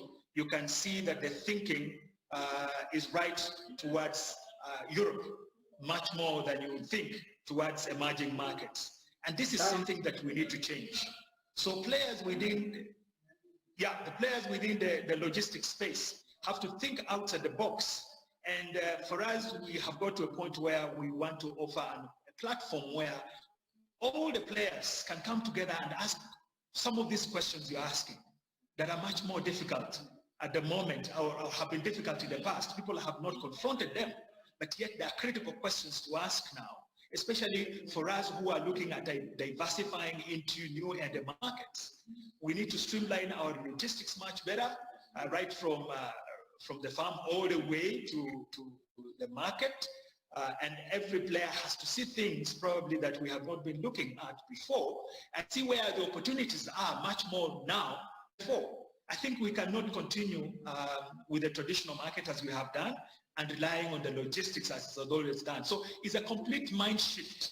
It's a complete paradigm shift across all the players within that space. So I agree with you, but it's a worth conversation that we need to be going into, because we see a big potential within Dubai to take up a bigger load of produce from Kenya. Thank you, Mike. I'm going back to fruit and vegetables. Mohammed, due to technology, now we are almost sitting in okay. How technology have helped you, and how is it going to help you to increase your business? And I think this question can even be. Sorry, I forgot that, Mr. Paul, I'm coming to you, brother. I apologize. Technology have played a major role in us changing our habits, making us much closer than what you used to. I used to fly all the way to Moscow for one meeting and then figure out that, you know, so with technology now I can conduct this meeting, become more effective, etc. But how technology have impacted fruits, flower business, and how it can help grow your business. Let me start with Mr. Mohammed from Del Monte, then we'll go back to all of you guys. I'm going to be very quick on this one. In general, Del Monte has been adopting all major companies, smart farming operations, as well as technology in their logistics. It's very important, especially for produce and perishables in general, to monitor and track the shipment, particularly with the temperature, and if other factors that affect, like humidity and other factors, it's important to monitor CO2 levels, humidity, and temperature across the entire supply chain. Any interruption will affect the product quality and the experience for the end consumer. This is where the linkage from farm to plate to the end consumer with a complete tracking cycle on a per farm, we can actually, through the technology that we've adopted over the years, pinpoint one piece of fruit to one grower or harvester who picked that fruit and track it all the way throughout the supply chain. This is where digitalization of our supply chain has helped, as well as smart farming. Smart farming, now we know what field to harvest through drones that can actually track what pesticide is required, what color the fruit and how ripe they are, through drones that fly over vast fields. And we can pinpoint what to harvest to really capitalize on proper utilization of field and yields at the farm and ensure the quality up to the end consumer. That's where the perfect experience comes from. And this is where it helps. In the past, all this was not visible. You would get a shipment after 15 or 20 days or whatever, and you don't know what happened throughout the cycle up to you receive the product, and then you're disappointed with the experience. Now, you cannot be disappointed. Every single fruit is monitored and tracked all the way and is not delivered to a customer or to a consumer if it's not perfect across the supply chain. This is the advantage. Also, you're going to B2C? Yes, we're going up to the end consumer. This is where the advantage comes behind having an entire supply chain. We've launched our B2C platform earlier this year in February of 2020. And since then, we've picked off. We've expanded to many products. The Kenyan product has been the highlight of it. And whoever says Kenyan product is not a premium fruit, I disagree. In Dubai, the Kenyan pineapples have been a premium compared with any other pineapples across the market. Although it's new to the segment for the past 2 years in the perishables or fresh, it's now leading. Retailers across the Middle East, across the CIS are asking for Kenyan product because of the soil and weather in Kenya, and water is having very high Brix levels, which is giving an exquisite taste to the fruit. And this is where digitalization of the supply chain and ensuring the end consumer gets it at the right ripeness, the right Brix level is valuable.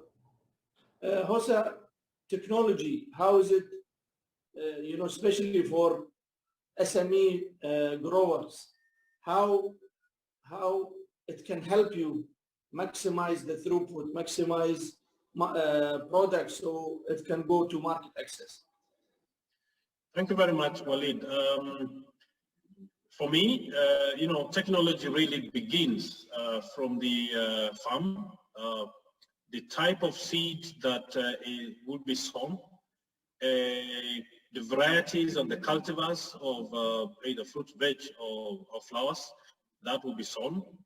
And we live right within the equator, and our production is seasonal for a number of growers that depend on rain, but for those that are able to access water either through irrigation or any other means, I mean, it's tremendous how you are able to see now with soil testing and soil management practices, liming of the soil, so for those that are acidic to become more arable, and looking at the weather using the satellite imagery available, and of course, there's climate change, effects. But now farmers are utilizing satellites to be able to predict weather, so that you know what you expect in terms of rainfall and pest pressure, so that farmers are able to know when to apply certain pesticides.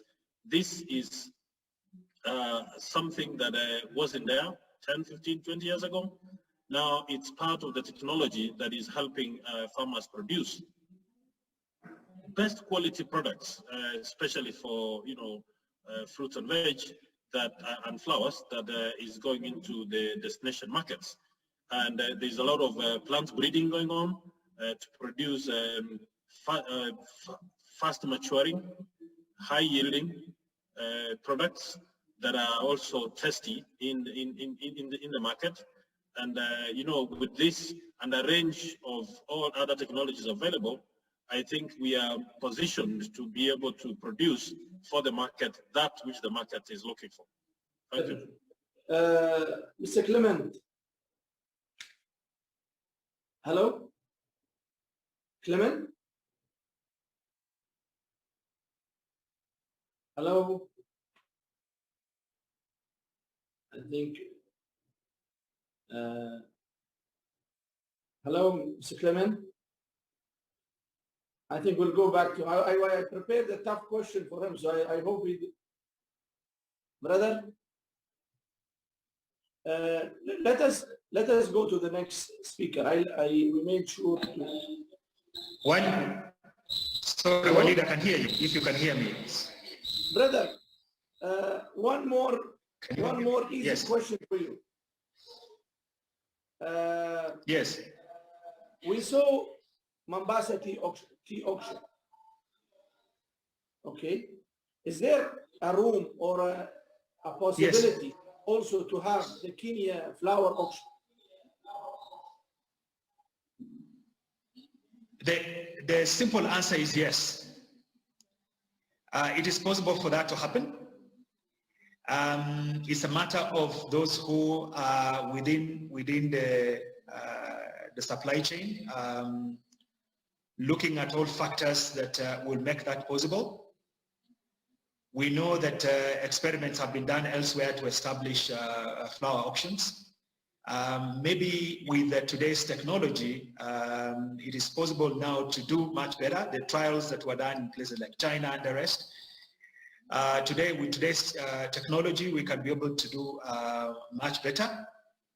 We believe that we have everything that is required for us to establish an auction in Kenya. We drawing from around some of the other countries that produce flowers. We are within the flower growing zone. If you look at flowers that we produce as Kenya and Ethiopia and Tanzania and Uganda and lately Rwanda, it's a sizable quantity. Because I will tell you, for every 10 flowers that you buy in Europe, 4 actually from Kenya. If you add Ethiopia, then you'll be talking probably of about 6 flowers out of every 10 that you buy in Europe are actually from East Africa. And that means that we have the size that would require, is enough to maintain an auction in Nairobi. But we need to look at the logistics around setting up that kind of system because it's a long-term investment. It's not short-term. We have seen that even the flower auction in the Netherlands has been transforming a lot as technology has come in. They are much more now on the platform than actually people coming into the auction room to do the bidding. See, you had a supplementary question? Yeah, we are not talking, I made it on a purpose because we haven't, actually, he's not one of the speakers, but he's attending, he's the previous speaker, Mr. Mohsen Al-Awadi. He's the CEO of the logistics side of Dubai. And also, I have our other speaker, Mr. Paul Booth, who's with us also. I feel, why I asked this question, I think Dubai have played a role. You know, surprisingly, a lot of fruit and vegetable come to Dubai, and then from Dubai it goes all over Middle East. And Dubai becoming now a center for perishables in the region. Same thing, I feel that I'm not, the quantity that is going to Holland, it can exist. I'm not touching that. It's not my interest. But the quantity that's required to go to Middle East, it can come to Dubai, then it get auctioned, or even with, as you said, within technology, we can do it anywhere and we can auction it. Dubai always try to come up with new product and service. Part of the growth and development of any business is your ability to develop new product and services. One of the products that Dubai have launched to focus on perishable and horticulture is called the center that was developed. I will not give more detail, but I think it's called food. After you listen to the gentleman, can you share with how this can fit in with your Dubai Global Contact Center? Go ahead. Absolutely, and thank you for the opportunity. Look, I'll give you a quick introduction of what we are doing. We're actually an initiative of the Investment Corporation of Dubai, which is the sovereign wealth fund here in Dubai. And it's an investment that Dubai is doing to build more infrastructure that stimulates trade, that supports trade, that helps traders from around the world access new markets, right? And how we in particular are doing that as Dubai Global Connect is we are building a large wholesale market for food and perishables and other items in Dubai. We are focusing on a select few industries to start with. And our vision really is to create that kind of market access for producers, brands, and wholesale traders to new markets. And we do that by providing them with what I keep calling a window to the world in a convenient and business-friendly location. So that way, we help them identify customers, distributors, and so on. And in particular, this is interesting for SMEs who may not be able to open up offices around the world, but they are able to open up a small office and physical location in a very central place. What is a wholesale market? Let me quickly point that out to you. Is a wholesale market is actually, it's a physical place. Now it's supported by digital platforms and technology, but it starts at being a physical place. It's a hybrid between a shopping mall and an exhibition center. So it's like a shopping mall because our customers, our tenants, actually take permanent showrooms inside of this wholesale market. So it's not that they take a showroom for 1 week when there is a certain event happening. They will have a showroom there where they can meet their customers and showcase their product 365 days a year. However, it's like an exhibition center because it is not open to the public. It is only open to kind of vetted buyers, so companies that are from the industry that are looking to come in. And to answer your question, listening to the rest of the panelists, you know, where can we start to add value? First of all, with that physical market comes the fact that we will bring together buyers and sellers. That is our entire purpose, right?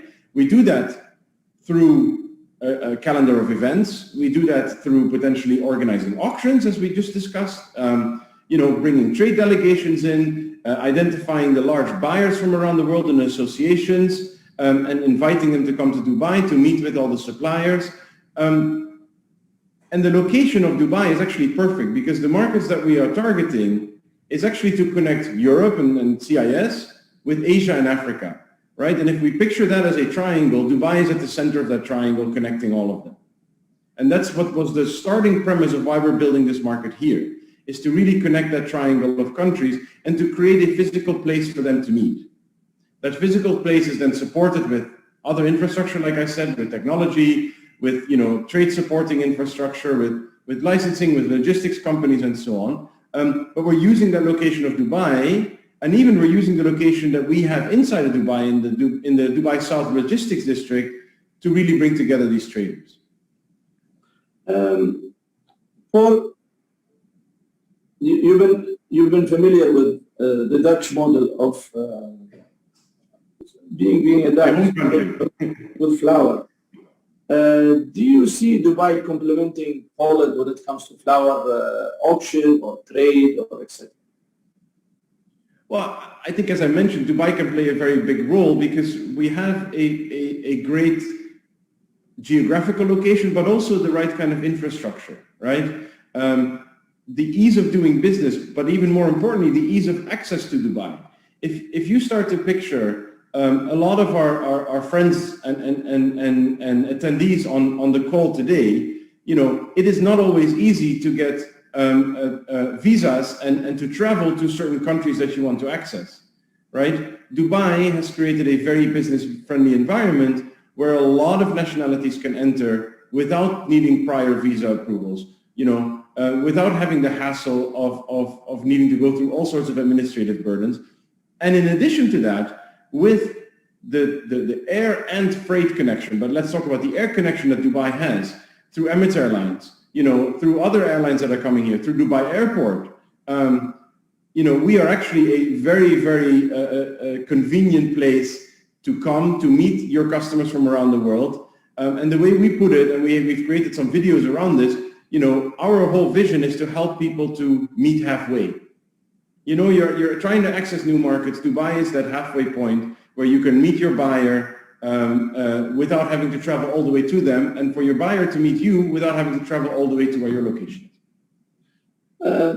I always, whenever we do an event, I always call it event with purpose. One question to all. I'm very glad that if we add Mr. Mohsen Awadi, if we add other speakers today, can we create a working group to develop that market access with powerhouse like Del Monte, the gentleman, Mr. Clement? That, is there a possibility to create that working group to work into developing market access and project between the two countries? Yes, Walid, if you allow me, that is an interesting question. Probably it come at the right time. I mean, we have in our own individual capacities and organizations developed what we could have developed up until now. It's now time to put our efforts together, bring our synergies, and work towards a particular, purpose, so that we are like different, units within a wheel or a cog that then delivers value for both the consumer and also for the growers, because everybody else in between then plays a facilitative role. You know, talk about the airlines, the freight forwarders, the warehouse handlers, are playing a facilitative role within this trade. But it's about getting the system from the grower to the consumer, from farm to fork. And I think from where we come from all our networks and experiences and expertise, a working group will give us some leeway to be able to develop something that then we can say in another 1, 2, or 5 years, we have been able to deliver value or additionality to where we are at the moment. So I would support that. Thank you. Ahmed? I agree as well. It'll be a game changer because the power, like you said, Jose, all of us together can form a weight that is not easy to reckon with. You can actually support even government or semi-government, approach them for support on certain matters to make things happen. And Dubai, Paul, definitely is that hub that connects everyone. Imagine that at least 50% or more of the produce that we deliver to markets, including CIS, out of Kenya goes through Dubai Airport. And this is the value that nobody sees. There is true value in creating that hub. And Walid, your romantic dream of creating the flour hub in Dubai is not far-fetched. It's very reachable, and especially like we said, now the Dutch situation with flowers has changed over the past year with the COVID situation. This, I believe, is an opportunity and the right time to create that similar hub to do in Dubai, whether it's flowers or other perishables to be that hub. Because like flowers, other perishables is in Holland as well, with many companies that consolidate from Ethiopia or from many African countries and Kenya, and then re-export to different destinations. That used to be a historical advantage for Holland because of the airline industry and the flights that they had available.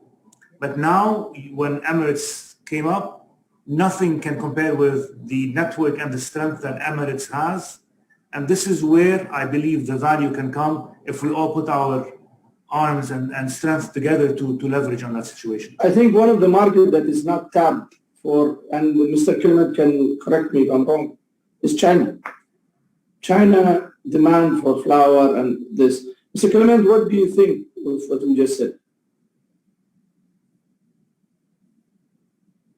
I entirely agree with the rest of the panelists.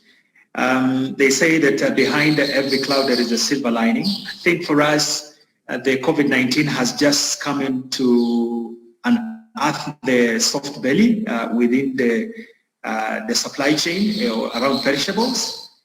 And that means that everyone has to be an active participant because we were pulling, each one in the middle was pulling on his own. But I think it has just reinforced the importance of everyone pulling toward the same direction and seeing the same thing. So right from the growers all the way to the supermarket or the florists for flowers, it is a chain, and everyone has to, within the chain, has to ensure that it's the tightest or the strongest link within the chain. So that for me would be a very good idea if we have a team where we can be able to discuss some of these nitty-gritties together. The China market, a huge potential, but because of several reasons, we have not been able to exploit the potential that is in China, primarily because of logistics, and secondly, because of some trade barriers around tariffs. If we are able to surmount those two, I think there is a huge potential. We have done studies ourselves around Shanghai, around Beijing, Guangzhou, and the rest, and the potential and demand for Kenyan flowers is quite high.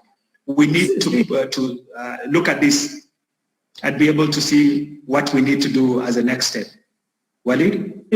I think even Russia, currently Russia, the challenge when cargo goes from Kenya all the way to Holland, and from Holland you track it. You lose a lot Holland, of days. yes, it's tracked, yes. That is true. You lose a lot of days. Yeah, it is tracked from, yes, it's tracked right from Amsterdam all the way to Moscow. And so you can imagine how much we are losing. If we are able to move it much more direct into Moscow, that is the way to go. Paul, now you have a working committee for flowers and fruit and vegetables. We are giving it to you to manage it or to guide it. What do you say? I'm very excited about this. We as DGC, of course, very much welcome the discussion with all of you, right? We are still in early stages, even though we have a lot of ideas and plans of what we are building, right? And to give you an idea, we are developing 1 million square meters worth of land specifically built for trade, to bring traders together, right? But despite all the ideas and the initiatives that we already have, we are constantly listening to make this better every day, right? And I'm very excited to have these people around the table that we can learn from, that we can speak to, and so that we can together find solutions that will support your traders, but also all the way down the value chain ends up with the end consumer in a much more efficient way. So I'm very excited. Is Mr. Mohsen Ahmed with us or no? Mohsen? He's with us in spirit. With the spirit, good. And, you know, taking into consideration the time, thank you very much for being, our aim out of this discussion is very simple. How can we do business? How can we be able to provide market access to both Kenya and UAE? Mr. Mohammed Abbas, I think we'll go back to you again, and we will identify how big a role you can play in helping Kenyan product and services to reach different parts of the world.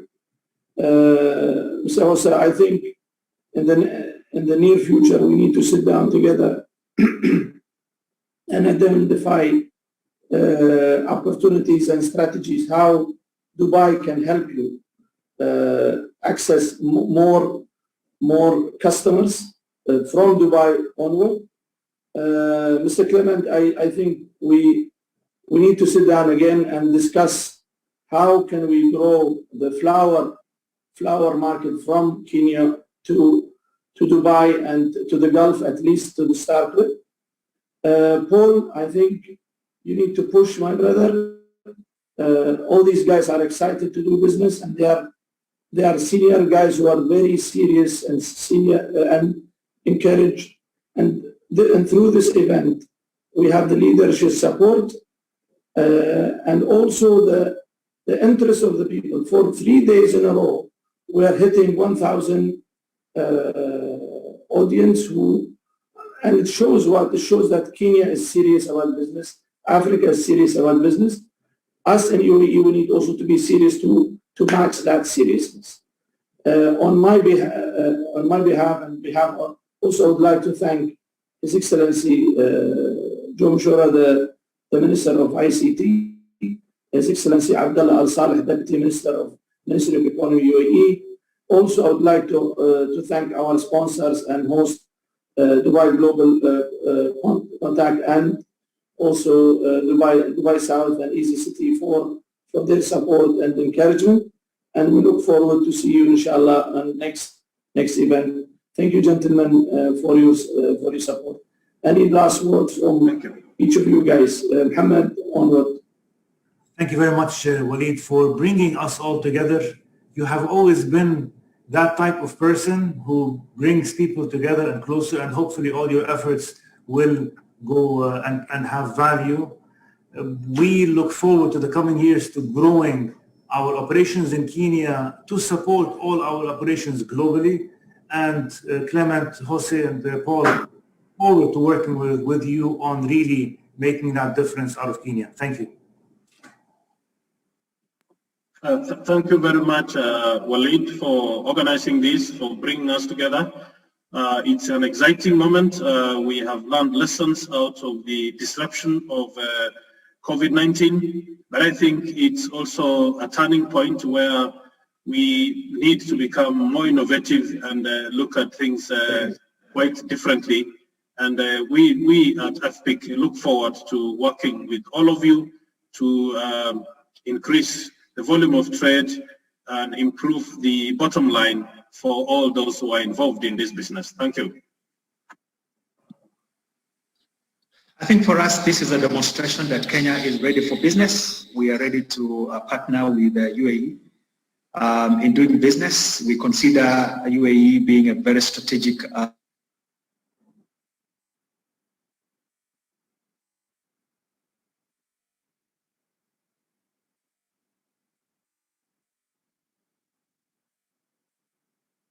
No.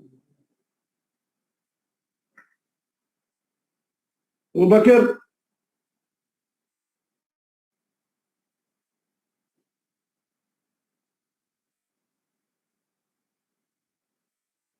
Huh? Paul? Yes, I'll just keep it very short. Thank you, everybody, for some great insights today. And I also look forward to working with all of you to see how we can support you, right? As I said, we're listening. We want to learn how we can support you, and we are building the infrastructure to do that. And second, Waleed, thank you so much for bringing us all together. This was a great discussion and a very successful event. So thank you very much. Thank you very much. Have a nice day, gentlemen. Thank you for our audience. And thank you also for being patient with us. And I hope the benefit can reach all of our brothers and sisters in Africa and UAE. Thank you very much, gentlemen. Thank you very much. Appreciate it.